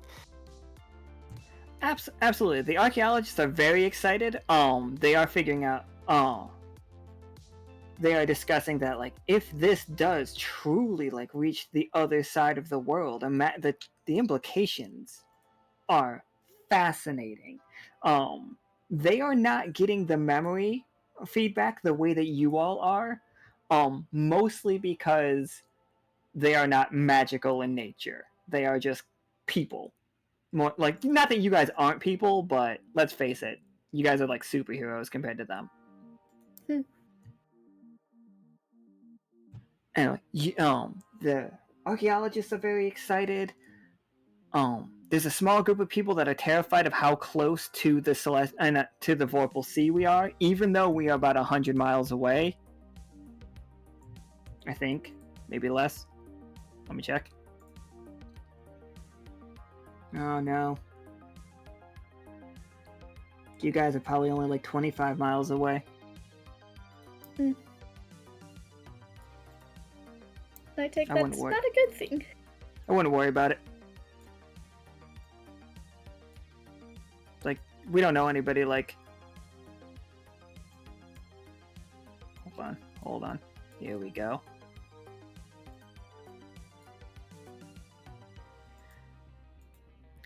You hear the stomping of an incredibly large camel approaching. Oh, no. And looking down from the incredibly large camel is a familiar face for anybody who was at the Valentine's Day game. Quite the scene the other night. Pollux would immediately groan and go, "Oh no." Him again. And he looks down, he's just like, so many guests today. And there is a sense of fear that ripples through the people from Alkali at the sight of Alianne.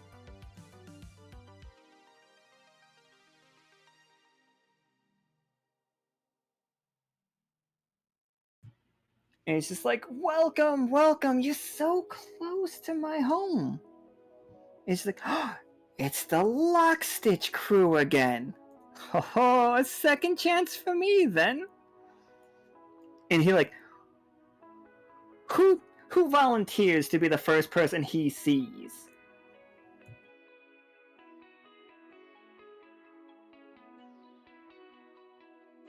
I will. He walks up and he walks up to Bee. He's like, I don't think I've met this lovely creature before.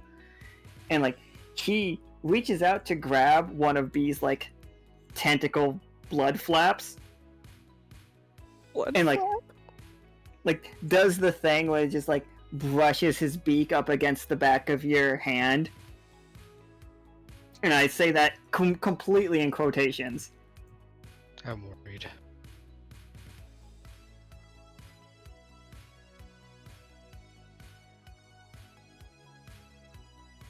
Oh, It wraps around his beak and pulls them in. There is a moment where you guys see panic, but then the panic immediately changes to just sheer joy as he's you see his head being pulled inside of B's body. I facepalm.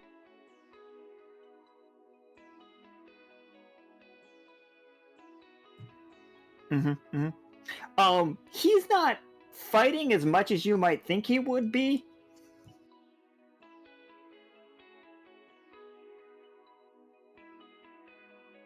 I'm sure he won't mind snack then.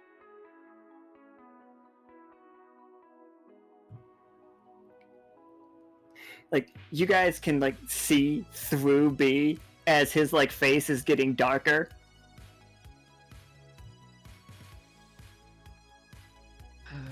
Senior Officer Pym, should we be stopping that? Do you really want to? Let that roll. I mean, as much as I'd say let her continue, I feel like this would be a very bad rep for us if we allowed it. Amon is just watching with fascination. Yep, so is Pim. It's I mean, if there was popcorn, yeah. 100%. It's one of those train wreck situations.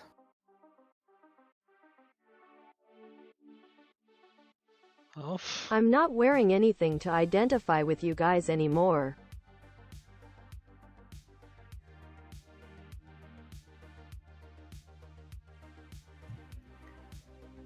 She's her own slime.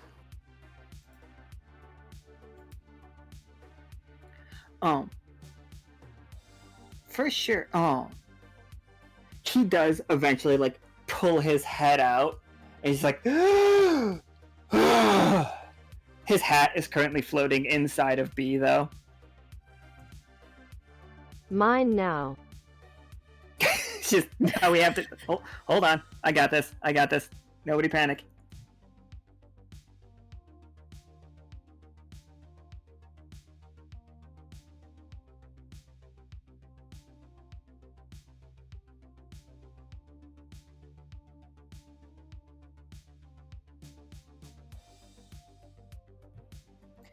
Man, if the person that made that token set knew how much mileage I was going to get out of their hats.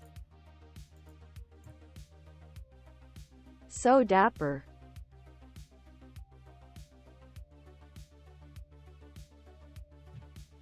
So he pulls his head out, sands some more of his feathers off the back of his head, plus he does not have his top hat on right now. And he's just whoa. It's he reaches into his pocket and pulls out a ring. And this ring has just a huge honking stone on the end of it. And it's just my dear, would you make me the happiest flamingo in all of Alkali and accept this ring?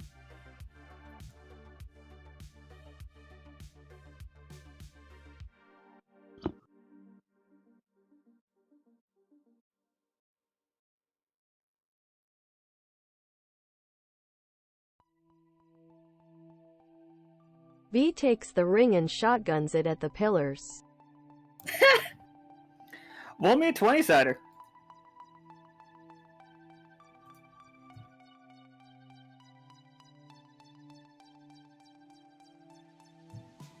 Yeah, the ring, it hits the pillar and just it hits the side of it and just shatters. And Allian's just you are all such prudes. He reaches checks his pocket, and you see that it's bulging with other rings. And then, like, he reaches into his back pocket, pulls out what looks like just a flat circle, and then he goes, and his top hat grows, expands completely out of it. He's just like, now, if none of you are gonna marry me, perhaps you can tell me what you're doing on my land. I don't remember giving anyone permission to camp out in my backyard. Your land? This is my land. I own everything from there to there. Oh. Well, we are just taking this fairly large group of people to Dolce. It appears that you're taking quite a bit of liberties. Not paying my toll, not paying the fee. I didn't see a toll. I'm telling you about the toll now. And how do we know you're not making this up because you've been rejected so many times? You claim that I might be lying on my home. You do not live here. Ask any of your group back there, them sniveling cowards, whose land this is. Ask them who the Vorpal Sea to the Celestial Sea's land this is. They'll tell you all that it is mine. That it is Allie and other flamingos. It's our land. It is not yours. This guy just called you guys a bunch of, like, sniveling something or others. Do you know who he is? Yeah, that's Allie Ann. Comes a chorus of people, and it's just, yeah, I mean, he has kind of a point. You got paperwork, bud? Paperwork? To tell you to get out of my backyard, you need paperwork. To prove it's your backyard. Exactly. I have nothing to prove to you. I have nothing to prove to any of you. How do we know you're telling the truth? Exactly. Represents your claim. I tell you. And he, like, points back at, like, his home. It's 25 miles back there, but it's, like, his home is back there. He's just like, haven't you all done enough? Like, not counting the personal slights to me. Like, that is merely separate. But you dropped a tower on my ancestral home? I didn't drop anything. Are you saying that you are not part of the Lockstitch crew? Are you claiming amnesty for everything that they've done that did not particularly have you involved? I'm just saying I didn't do it. I was using the colloquial you, explaining all of Lockstitch. I will henceforth make sure that we know that Lockstitch dropped a tower onto my ancestral home, and now you are insulting me and my ancestral home, claiming that it is not my ancestral home. Asking for proof. I would like proof that you have any permission to walk across these lands. I'm doing it. Do what I want. There's a bunch of us, and we're walking. You could have merely asked. Through. That's it. We'll be on our way in the morning. And you have done nothing to my ancient artifact. No, it's still perfectly intact. He looks at the large parts that have clearly been licked and pressed upon. It plays wonderful music. It is intact. He shakes his head at all of you. It's like, no, this won't do. Pay the toll or leave immediately. What is the toll? He looks at all of you. For this group, I would say 10 years service each. Should do just fine. So what you're saying is the toll is slavery. Oh, not slavery. You merely do a job for payment, and that payment is the possibility to walk through my lands. It's the same for everyone. If you are in my land, you owe me your labor. Unless, of course, it's marriage. No. I think not. Would he be willing to make a deal? I'm always willing to make a deal. And what might you have in mind? And he like looks at B again and just goes, "Ah, do I detect a scent of sulfur in the air?"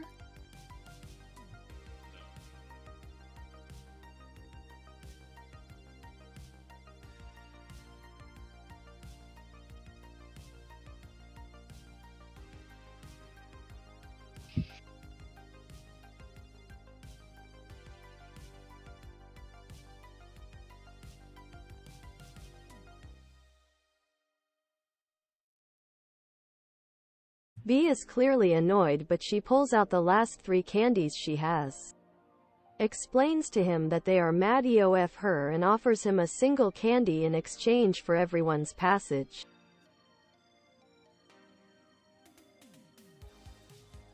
He touches his beak. And he's just like, this...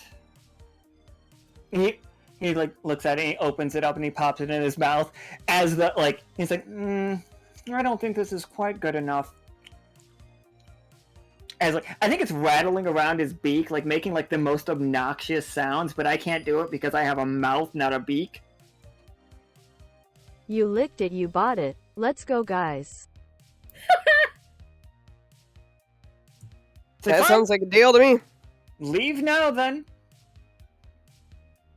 I do not want you to spend another moment. Begin packing your things." And like you do see all of the like the people that are from Turmeric Outpost, the people that are from Alkali are like they are hopping too. They seem What did scared he of roll Allian. on the candy? Oh shit, let me roll a 1d6.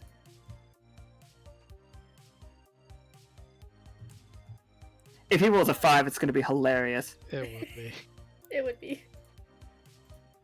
It's a 3. He is addicted. What would a 5 have done, actually? I'm curious. 5 makes it so it has no effect. You're immune to B if you roll a 5 on those. But he actually no, he's not addicted. That's the same as what T rolled. B, you can always track where Allian is.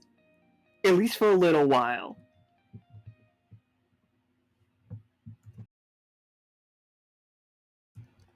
When you do that tracking, you not just feel him, but you can feel all the flamingos he's related to.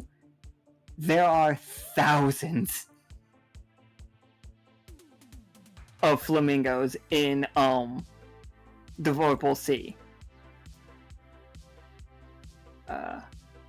The flamingos live in homes like this. But thousands of them. And they all seem very crammed in like, have you ever seen flocks of flamingos? It's that. Like, there just is... like that throughout the entire place. Yep. I'll share that with him and point out the sulfur smell he got off me and that I know where every single one of them are. He just like shakes his head. I wouldn't want to make any problems for the auctioneer. I wouldn't dare. I wouldn't trouble him any. I owe him a lot. It's quite a bit of a deal. Just like, could you? And he like pulls out a different kind of ring and hands it to B. She's like, could you talk to him, the auctioneer? Could you ask him for an extension just for me? I'll let you all pass very peacefully if you could just promise me just a word in my favor.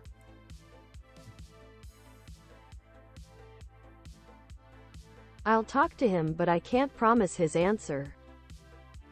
Oh, I would never.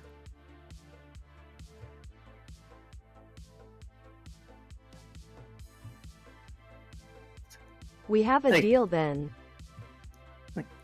He grabs the back of your hand and like kisses it again and like puts the ring into your hand. Like just kind of like drop the bloop. This ring is not an engagement ring. It does feel different.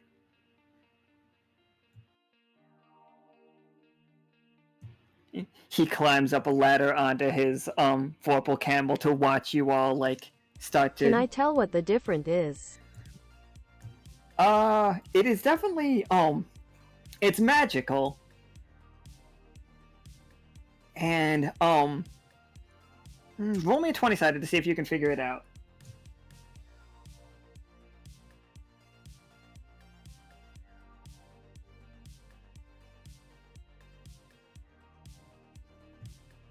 Nope.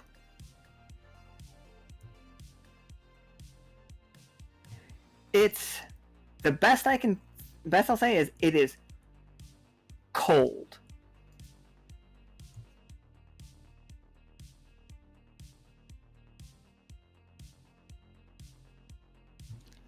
He's just like, the auctioneer will know what it is, dear. If it blows up the auctioneer, I'll make sure to let others know who it's from. Oh, it would never. It would never. Just let him know that is the first bit of payment. I know I owe significantly more, but that'll do for like he'll be happy with that, right? Right? You know him a little bit better than I do. He's okay with that, right? He'll like that. We'll see, I guess. All right. So it's going to be nighttime, as we cross these plains, like the salt flat situation.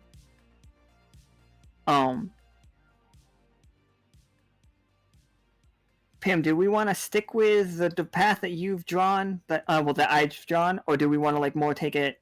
Do we want to do like a straight shot? The straight shot is more dangerous, but like the long one will take longer in night. So I guess they're both dangerous.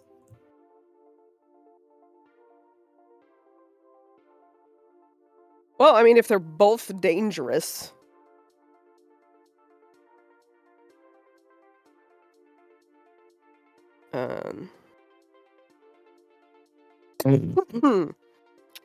Why is the straighter shot more dangerous? The straight shot just means that you're close to Hyuk Fish. Let's stick to the original then. Alright. Roll me a 20-sider.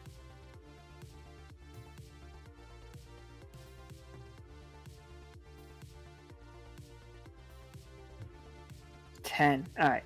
So we've got a tough choice. So your tough choice is going to be you take the longer path, but you are being tracked by a group of bandits. Like, they will be attempting to steal things from you guys, and I'm gonna make rolls to see whether you notice them or not. Like, they are gonna infiltrate the group and start taking some of the group's stuff while we move in the dark. Or, you can see the path that avoids them, but the reason it avoids them is because you will run into a Hyuk Fish.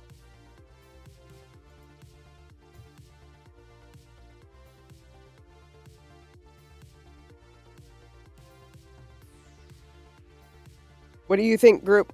Hyuk Fish or bandits?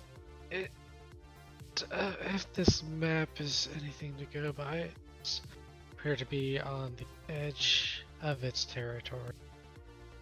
Perhaps. Well, we're definite here. Are we gonna fight a Hyuk Fish or are we gonna fend off bandits.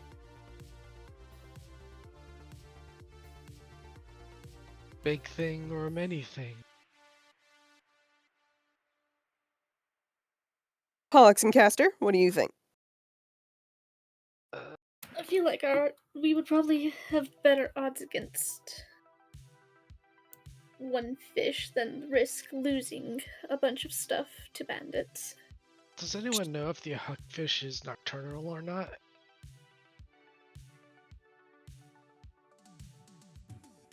Fuck it, let's kill the fish. I don't think we've been told if it's nocturnal or not. We could always hope it's not and it's asleep. One of the crabs is just that the Hyuk fish is eternal. Huh. Please don't make us go to the Hyuk fish. You'll protect us, right? I will protect you. Of course. In the distance, you guys just hear Hyuk, yuck, yuck, yuck, yuck. Cursed. Yuck, yuck, yuck, yuck, yuck. All I can Yuck, imagine yuck, is just yuck, Goofy's yuck. laugh. Yeah, 100%. Yuck, yuck, yuck. That's what it sounds like. That's terrible. Alright. If that's what it sounds like, then I think we need to eradicate the species. Who the yuck fish? Yuck, yuck, yuck. It's a fish. A little shock ought to do it. Vatna is tying his Sisyphus stone to the end of his silk. Yuck. It's like a spinny weapon. You guys don't want to risk your stuff being stolen? Just make the crabs angry. That's fine. That's cool. I like the idea of stealing your stuff, but it's cool. It's fine. It's fine. Him already has the eternal radiance out, like, leading the path as far as light goes. So, for the rest of you in chat, the plan is we are going into Hyuk Fish territory. Known Hyuk Fish territory. I think we even might see, some Hyuk Fish droppings. Which is just shells. Like, large crab shells that have just been like owl pellets. I was almost offended.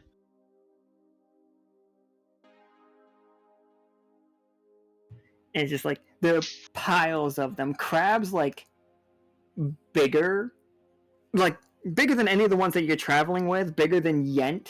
Like, both humanoid-esque looking crabs and also crab-ass looking crabs. And you guys do just hear in the distance, like, yuck, yuck, yuck. Alright, Pim's gonna scream out to the group to put all of the crab people into the, like, center of the convoy. Since the Hyuk fish are, like, specifically attracted to them. So we're gonna put them into the middle of the convoy. As we're heading in, I say, perhaps this will even the fishing competition results.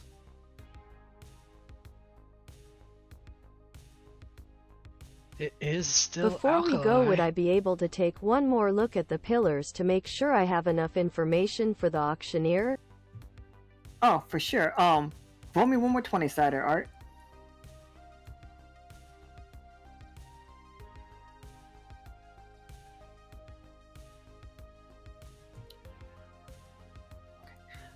Tough choice.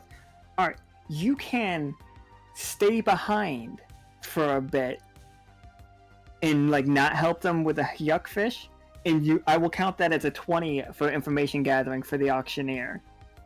Or you can take some information and but you will be able to help them with the fight.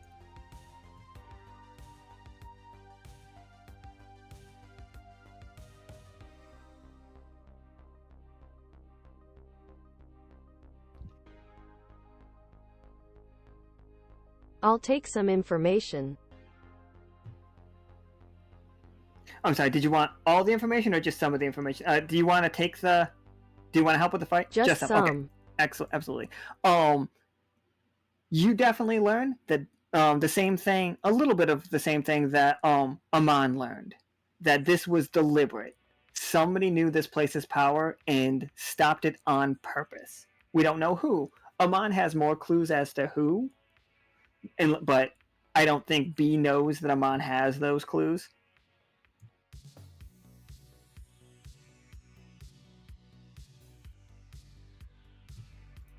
Okie dokie. Crew in the chat, how are we gonna, like... You guys' job is to protect the crab people while these 5 fight the Hyuk Fish.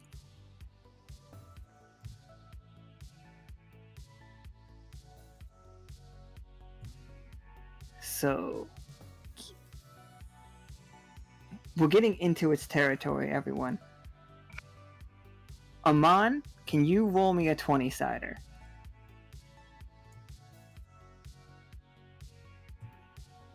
Excellent. I'm very glad that that was a success.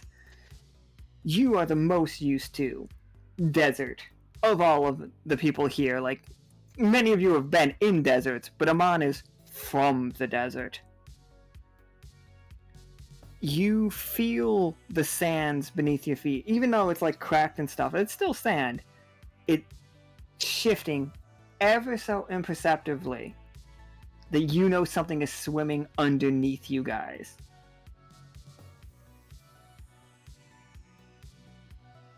Where is it going to come from? And what is a Hyuk Fish's first attack? Like, what is their tactics?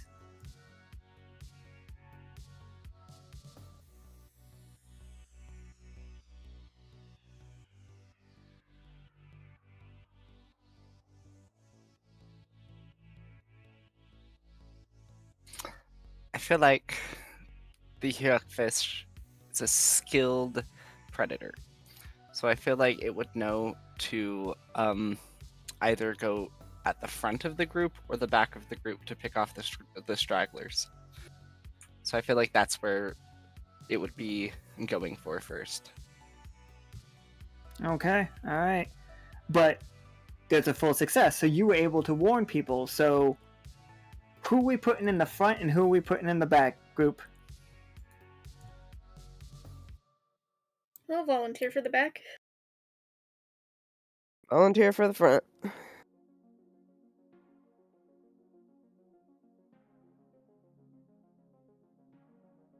Amon will also be in the front.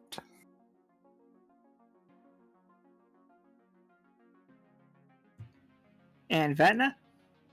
Alright, just 2 in the back, 2 in the front. In Alright. the back with Pollux and Castor. Alright. I'm gonna flip a coin. I'm gonna roll a 1d2. Actually, I'll roll a 20-sided. Under a 10, like, it attacks the back. Over a 10, it attacks the front. It comes bursting out right in front of Amon and Pim. Bloop. Here's your Hyuk Fish. Jesus. Yuck. Jesus Christ. Look at that freaking Hyuk face. And it is just like a fucking saw of teeth as it just comes bursting out of the ground. It rolled a tough choice. Amon, it's coming for you. Like, it's coming for you, but you saw it coming. Like, it gets out of the ground and is in front of you, but what is your first attack against this thing? And you don't have to roll for it. Like, I lowered that because you knew it was coming. So it went from a 9 to a 5. How does Amon react to this thing showing up?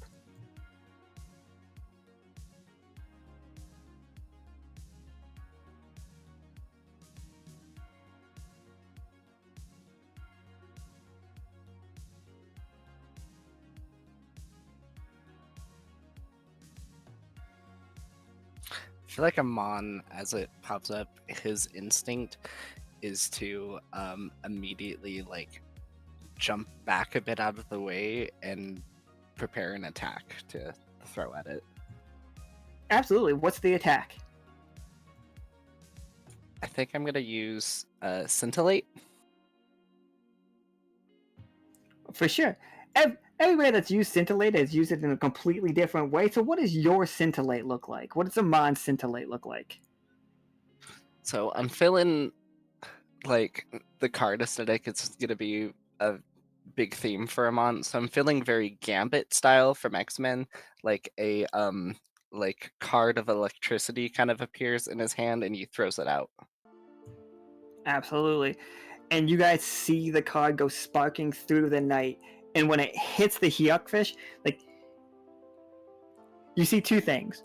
First, when it hits, you see some sand and salt cracking off of it as it turns its face and like looks right at you and lowers its head like the T-Rex in Jurassic Park and just starts stomping its feet, running at Amon, just like snapping the whole way, just yuck, yuck, yuck.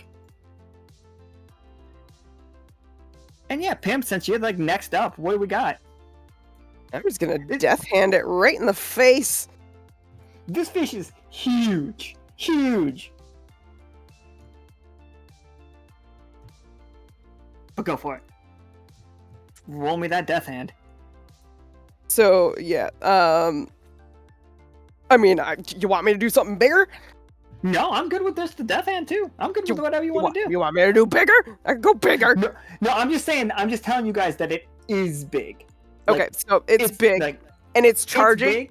It's big. It's charging, and that 2 damage scratched the salt and the sand that is covered within. But you did not see any damage to its body. Okay, no, but damage done to its body. All right, so then I'm gonna scrap that, and I'm just gonna go straight to Delirium Trigger.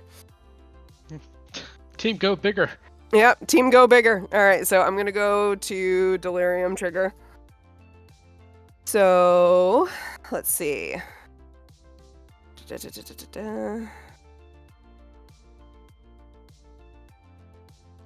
Yeah, so that's the 9 individual tracking shots. 2 HP of damage per shot, regardless of roll success. I'm gonna do that one. Absolutely.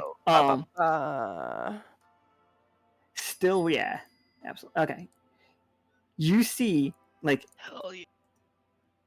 you see, like, how does it look as you line up this shot? And when you pull the trigger, do all 9 bullets come out of the end of? Also, in case you guys are new to Pim has a gun that literally has 9 barrels on it. Like, it's 3, then up, 3, then up, then 3. It's based on a real gun too. It is based on a real gun. So the way I'm going to see this, so since it's charging, Pim is going to charge directly at it. And then at the last second, she is going to bunny hop straight up at it. And then she is going to unload all 9 barrels at its face as she kind of jumps over its back. Hilariously, when I designed how this monster worked, I did not expect it to do exactly what's about to happen. So we watch all 9 of those bullets come out. Each bullet hits a different spot because that's how it would work. And you just see it blow off a little sand and salt from its back, but 2 damage doesn't actually get through it. So it like turns its head and its huge eyeball is just staring at Pim. Like, you see a lot of it's like, there are more spots that are missing sand and salt now, but it's still huge. Like, you see its coating cracking, but each one only doing 2 damage. It has a damage reduction of 2. So you need to do more than 2 in a single hit to hurt it. But that is 100% how we can figure out that you need to do that. As I'm falling, can I just do one more thing then? Yeah, what you got? Like, as we see that happening, like, as I'm, like, falling past it, can I just, like, whip out my axe and, like, dig my axe into it and, like, drag it down its side as I am going back down to the ground? I'm going to count that as another attack, so we're going to let other people go first, but you can still be in the air. If you just wanted to, like, grab onto it with just, the axe, like, yeah, if you want to just, like, hold me there while it happens, yeah. Yeah, sure. Okay, absolutely. B, what you got? Because you do look like the next closest.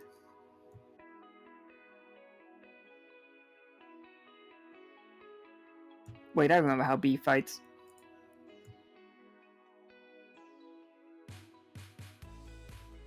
How tall is it? I would say about... I don't know, how tall is a T-Rex? I don't think this is the biggest Hyuk Fish, so I think it's, probably stands about 2 stories tall. Like, it leans over. It's longer than it is tall. So I would say it's probably about, like, 28 feet, somewhere between 20 and 28 feet tall, with, like, about 56 feet long.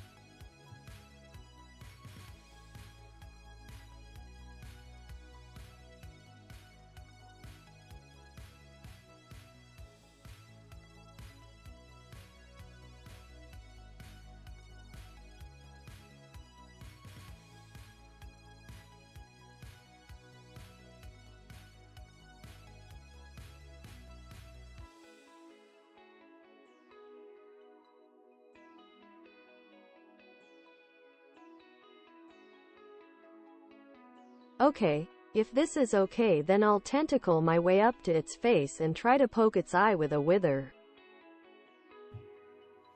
Yeah, give me that roll.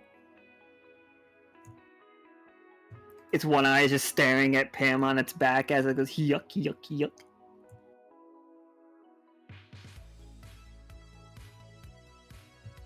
Gotta check exactly what wither says here, because... You touch a creature and cause their body to wither. Their lifespan does not change, but they experience some effect of advance. Aw, you gave him astigmatism. Yup. So, Bee's weird tentacle hand goes into this thing's eye as she withers it, and you just watch the eye, like, get cloudy, and, like, you guys know what, like, really old animals look like when, like, one of their eyes start to go? That definitely happens to this thing, and you see it start to panic slightly because it can't see out of that eye, and it's just like looking. It's so big that it uses the one eye to look all on this side, and you all just disappeared. It does not have a weak underbelly, Seth. The whole thing is covered in that. The tentacle doesn't come back out. She's gonna hold on to climb in when she gets a chance. Oh, that's terrible. It's terrible. Oh boy, here we go again. Alright, Pollux, Castor, and Vatna. Like, it has burst out of the ground, and you two have been able to make it through the crowd in order to help out with the fight. You guys don't have to be where I just put you. You can be wherever you want. Oh yeah, that's fair. I just wanted to establish that you guys are there. I'm also accidentally moving the fish, and it's making me angry.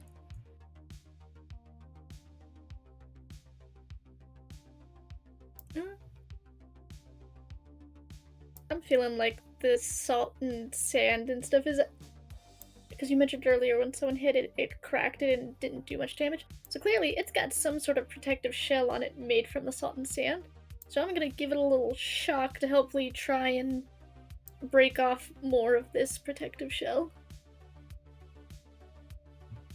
Yeah, for sure. I could Roll me. try and soften it up. I doubt it likes a deluge of water. Well, if you do the water first and then the lightning, that's extra. Shall we try? Yeah. I don't like to hold on to, like, legitimate how the world works due to magic, because it's silly. We're in a weird world.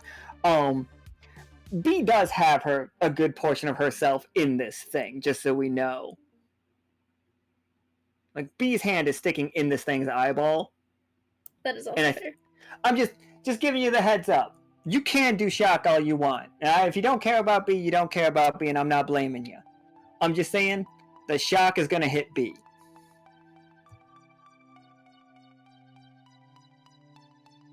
the least we can do is have a backup plan and soften its armor. Yeah. I'm fine with it if that's a factor. B just giving you a thumbs up. Shock it is. What's the plan of action here, guys? Like, I know that Pollux and Castor are about to shock it. What's Vatna doing? I'm going to try and call on a local rainstorm. Going to use naturalist ability to make it rain right on top of it. Yeah, give me a 20-sider.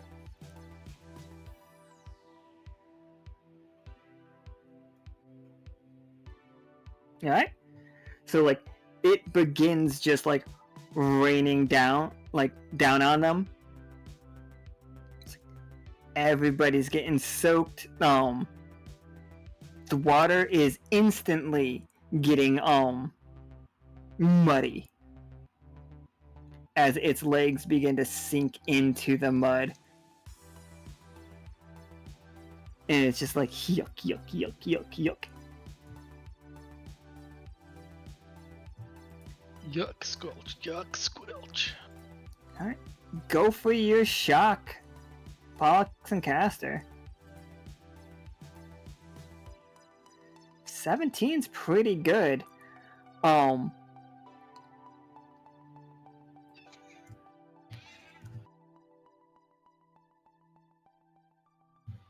Alright, so I think, between the rain, like, getting into its crevices, I guess, is the best way I can say it. The nooks and crannies. Like, the shock rides that, but more than that, it hits B, and B's got a fucking, like, hand inside this thing. So B, if you are down, I will do 8 damage to you. Oh, I'm so sorry. But Sounds fun. You can do 16 damage to this.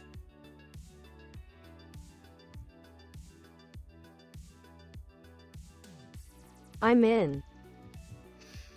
Alright. Hell yeah. I'm so sorry, B, but also. Team go Again, bigger! I forget, how Pollux and Castor's shock looks. Did you call a lightning bolt down, or did it fire from your fingers? I have to think about that because I feel like it's been described as both in different ways. I think you have the ability to do either one. Just which one would you like to do? I like the idea that since there's a storm up above anyway, that it just comes down from the storm. I do like that. I like the idea that it sounds like static right before it, you know, like radio static. Yeah. And then a bolt of lightning just rides that frequency. I think it looks like a frequency too, you know? The bolt of lightning has just the spikes and stuff in it. Oh yeah. Maybe the same as that song you heard before. Oh, As it definitely, yeah. Just smashes onto this thing, and it just reels its head back, roaring. Everybody can smell this thing cooking. Like, from the inside. It's not dead, but that eyeball is burned out. Like, completely. Like, there's no eye left there. It's just a hole into its body. Wait till I tell Midnight about this one. Midnight's right over there. Like, a hole hi! you say.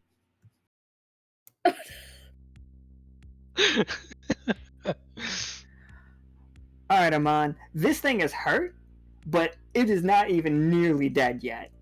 Like, and it is angry, and it is just, like, thrashing around. You see Pim falling down, like, she's currently pulling her axe out as she, like, goes down, but, like, it's all happened so fast. What's your next play?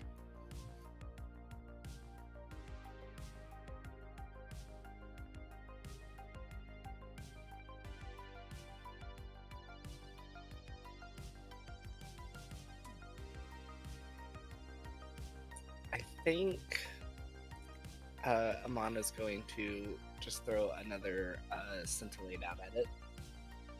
Trying to hit it in like the eye face. Yeah, sure. One more time. But this time with feeling. I thought that was that one. That was a really weird looking roll. That was scary for a sec. My heart stopped there for a minute. Look at the last 5 rolls. 18, 15, 16, 17, 19. You're doing great. Let's hope it ends soon. So you throw the card like right into the eyeball, like right where Art is like hanging on, like, as a target kind of thing, and it goes right in there, and then you just hear the bzz, and the whole thing like shudders, and like it steps and falls a little bit into the mud. Like whatever you just hit, you literally struck a nerve.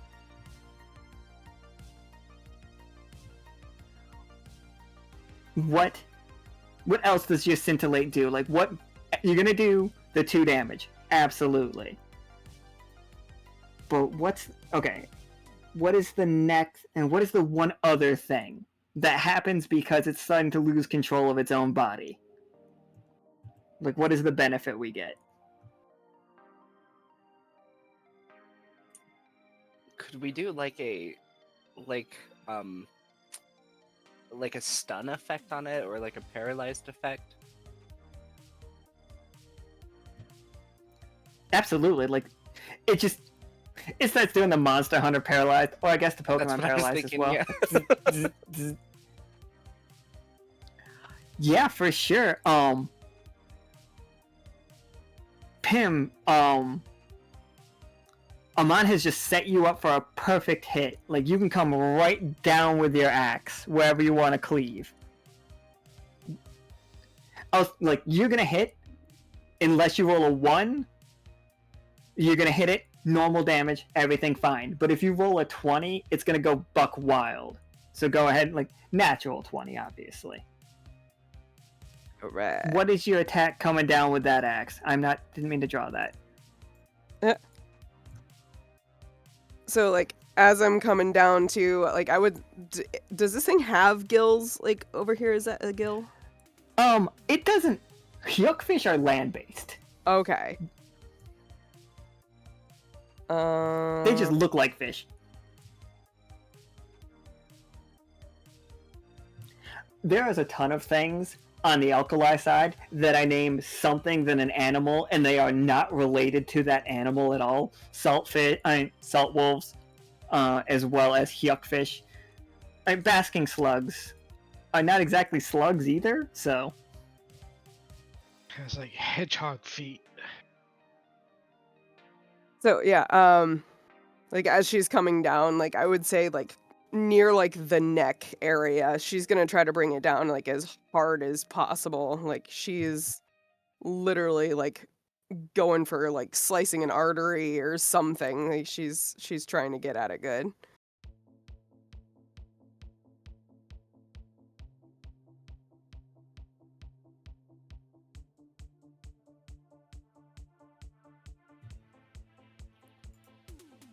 Still perfectly fine.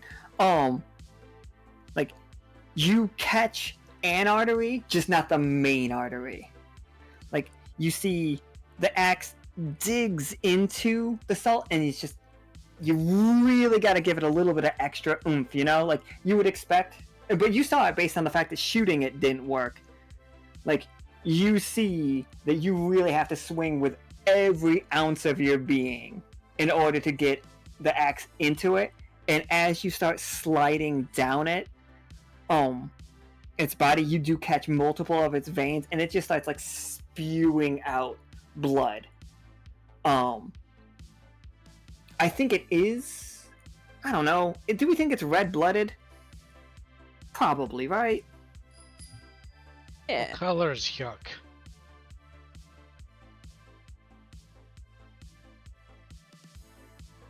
Like the color of a bad sunburn?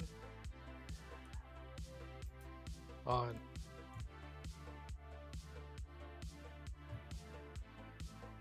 Well, it's nighttime too, so like I honestly, like, yeah, that's absolutely fine. And it's just like it smells. I need that to be known immediately. This thing's blood smells like rotten fish.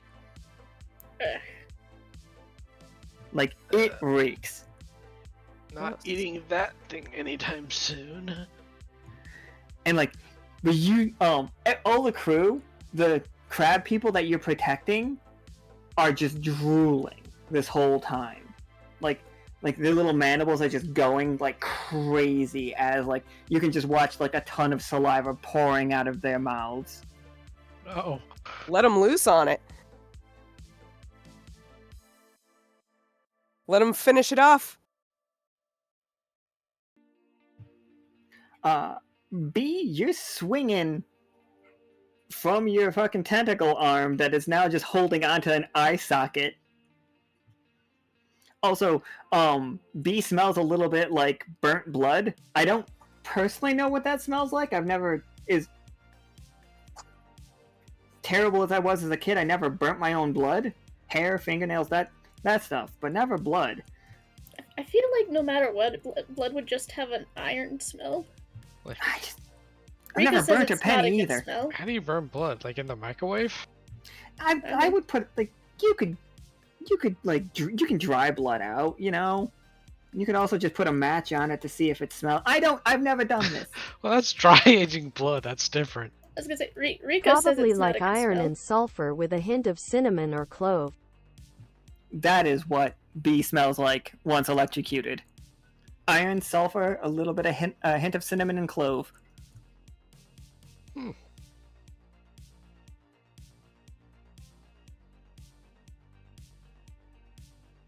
It's still paralyzed, right? Yeah, it is. It is about to get over it, but you've got a free shot at it too.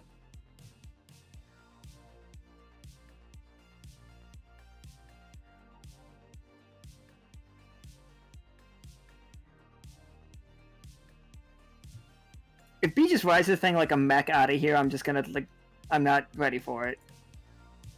I mean, I am ready for it, but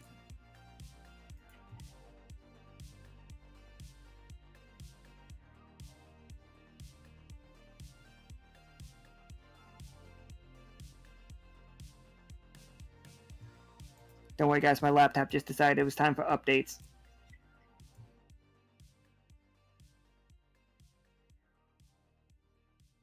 Bee's gonna climb into the eye socket, but instead of trying to control it, she's going to try to consume a portion of it like she did with the rose dragon.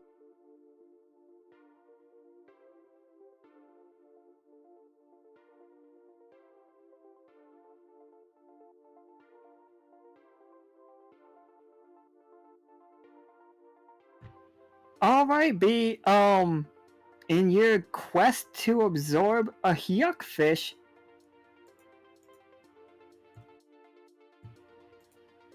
go ahead. Let me just roll me a 20-sider.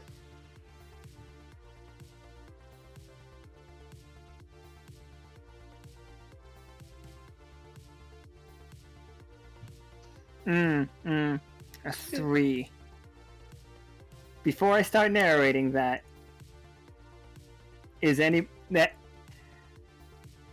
Amon helps. B, you eat the whole goddamn thing. You just... What does it look like? It's a tentacle of it's a black hole of tentacles, basically, or a red hole, as everybody watches B. And like, this is what happened to that dragon. Like, B just fucking like consumed it, broke its bits into like littler bits, and then ate it. I have a lot to learn.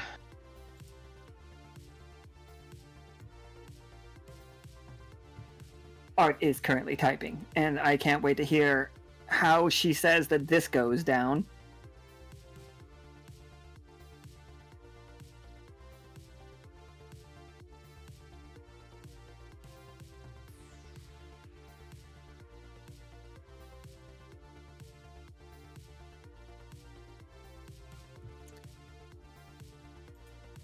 Also, I didn't know Leo was in here to roll a 1 on his fucking bad memory check.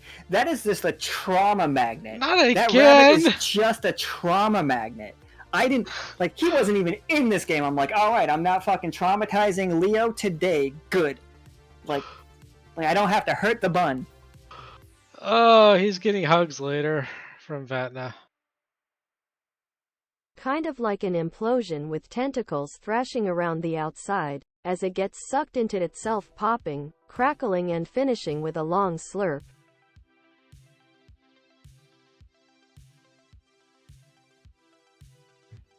Ah, good old bee. Amon is horrified. You get used to it. As it's Pollux and Castor. I think there's a moment of dead silence. Like, you guys obviously, like you two are looking on in fear. Pim says good old B.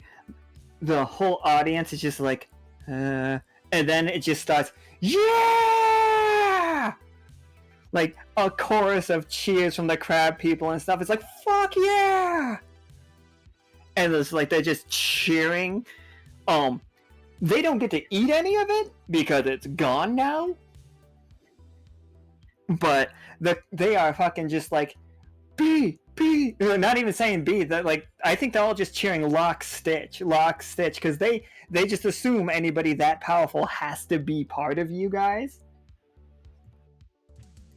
And they're just like, weapons in the air, like pickaxes in the air, fucking just cheering on.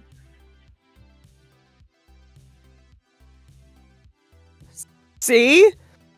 Everyone's fine. Ta-da!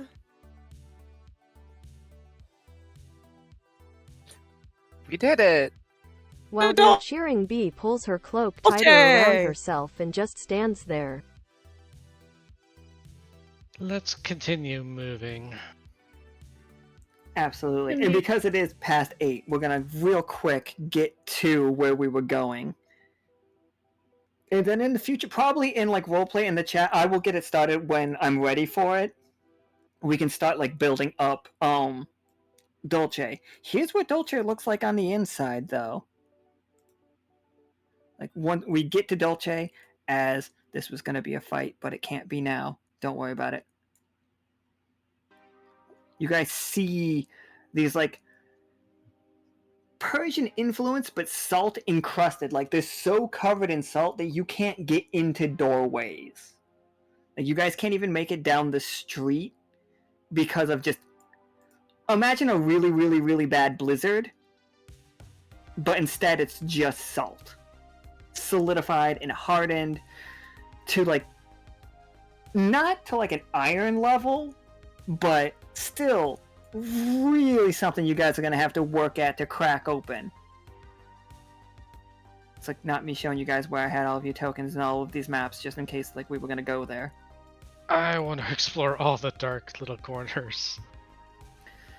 Like, there are some places that are more exposed to like you guys can like get inside of them, but these are not places that have doors. Like, any place that would have a door is covered. I could just go through a window or Place is something. beautiful. The with all windows the are covered too, that's what I mean too. Oh. Like, So no like- discernible entrance. no discernible entrances without having to like literally take pickaxes to them. I wonder if there's like a thin looking spot we can start to work with. Is anyone adept in seismography? Like, the folks from the folks from the seasonal side pull out their pickaxes and they're like, all right, we'll set camp here because it's still nighttime and we want to get some sleep. And like the first like open area that you guys have found, and it's just like, we'll all set up here and we will begin, and like we'll begin drawing up maps, and then we'll just mark any targets that we think is going to be necessary. And it's just like they walk up to Lockstitch, alright, you four, and like the rest of you in the chat, and like we'd like to thank you from the bottoms of our heart. And it's just like, once we get this place going again, it'll be a beacon for this world. We have our scholars, we have our treasure hunters. It's just like, what more can be done? It's just like, we could even, and you hear somebody, like, whichever NPC is physically closest to Soki right now, says out loud, it's just like, we could get our own adventuring guild going. It's like, and then there's a whole bunch of like hubbub around that, like murmuring and stuff. Like, it's adventuring. It's just like, Soki would make a great guild master.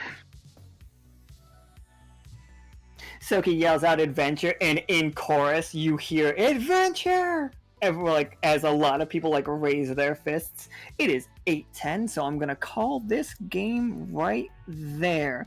Whatever happens. https://translate.google.com/translate_TTS?TL=N and ye=UTF-8 and client equals it and Q equals. https://translate.google.com. I love it. I love whatever was just happening right there. That's my favorite thing that's ever happened in this game. Clip that. Like 10 out of 10. /translate. That's how the Hyuk Fish talks. Is like, B tries to talk. It's just yuck, yuck, yuck, yuck, yuck, yuck, yuck. I'll read that for you, B, don't worry. While everyone is working, B is going to slip away. Before she goes, she takes out the last 2 candles. Each one has a deep crack in it. She slips one into Pim's belongings and one into Vatna's belongings. She takes a moment to watch everyone and then walks away. Candies. Sorry, candies. I said candles. I've been 10 candles on the mind. I can't imagine why. Wondering if I could have blinked a note into B's. I don't know. Does she carry any belongings? I don't think so. I think B is just B.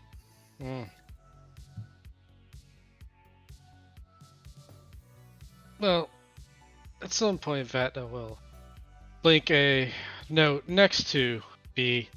And if it's ever opened, it'll just say, if I don't get to say it, goodbye. I am well.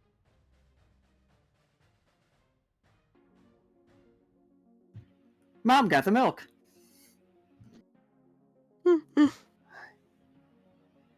So, yeah, real quick, that's just the whole... B's been going through a lot, guys. But real quick, I will run us through a recap of this game. It went places without going the place I expected us to go. But that, well, not the place I expected us to go, obviously. So today we helped a caravan of folks from Alkalis and around the world trying to, like, retake the city of Dulce, which has been salted over by that hurricane over the last 100 years. We heard many rumors about a mine that is either holds treasure or a powerful prisoner. We learned about these pillars that used to be used to be a doorway that like allowed people to teleport to side 8 of the world. It was sabotaged on purpose by some kind of explosives. We do not know if magical or non-magical. As of yet, we gained a new crew member, Amon. Amon is Nyx's apprentice, and we will be seeing more of him in the future. Pollux and Castor listened to it, and it does have listen to the pillars, and it does have like a frequency that plays. Like if you listen to it, it will play a song that you remember, but it's a gamble which song it is. The song might have bad connotations to you. It might have really like good memories tied to it. It's like it just might be it might be a banger, but that you have bad memories associated with it. Vatna licked it, of course he did, and it tastes exactly like his first meal. which apparently were chicken tendies, The poultry month? tendies. No Then- restaurant has matched it since. Did you get those at like the Diving Bell? I think somebody could just go to the Diving Bell and order you chicken tendies.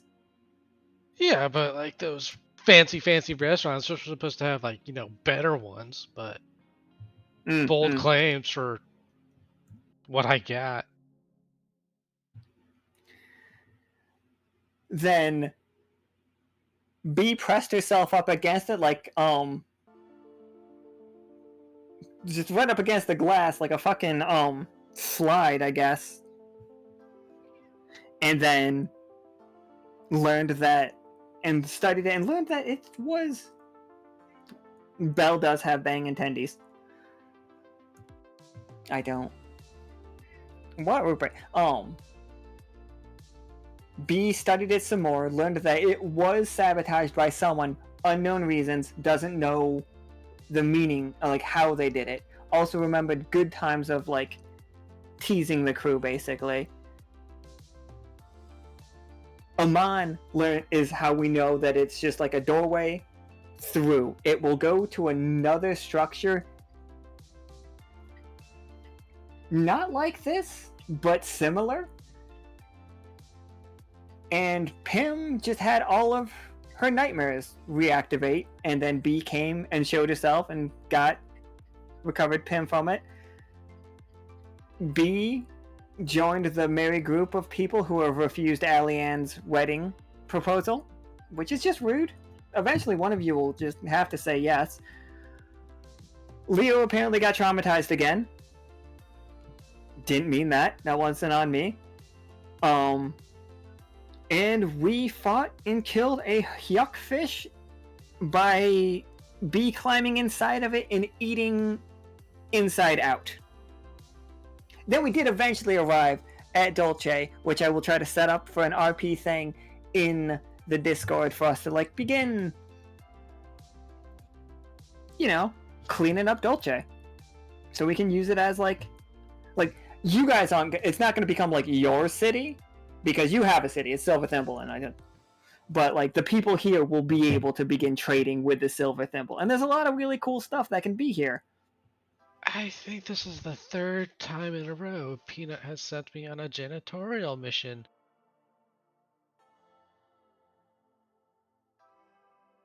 Lockstitch specifically said they were not accepting janitors. This was an escort mission, says Peanut through the communicator.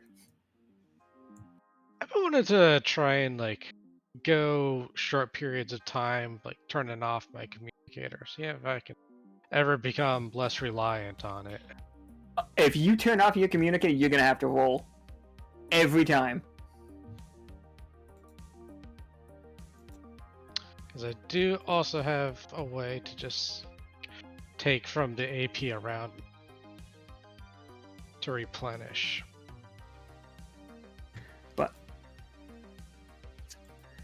with that, I would call this game a success. Thank you, Tofu, for coming and playing for the first time. We'll get you in a more you guys focused game coming up. It's good to dip your toes in it. I don't know why I have it on this map page, but I'll show you guys the players which page I'm looking at. You guys didn't see this one and it makes me sad. You could have gone to waves. Could have gone to the east. If you'd gone to the coastline, we would have seen basking slugs. But no, it's fine. You guys wanted to go lick a tower. All right, everybody. We'll get to the basking slugs next time. Thank you guys so much. Yeah, thank y'all so much for playing. You did an amazing job. We're gonna hack off, and we will see y'all tomorrow for Monday game. Bye forever. Goodbye forever, everybody. Bye forever. In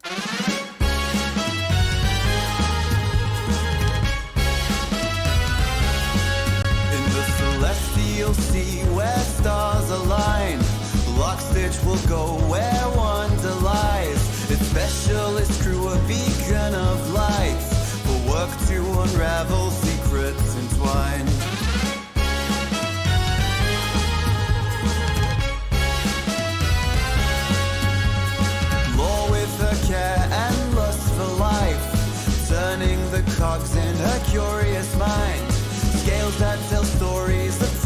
long past. Deep in the echo, her interest is cast. Starborne Melody echoes in the deep, an ancient history.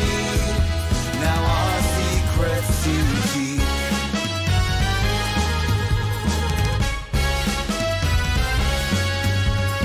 Sail on a siren with feathers adorned, seeks to maintain her graceful form. A voice that weaves sails across the sky, relaying the dreams that never die. Rennick the brain with numbers and might, 4 arms, 4 eyes in the cosmic night. Stoic and with numerical grace, in Lockstitch's crew he has found his place. Starborne Melody echoes in the deep, an ancient history. Now our secrets to keep.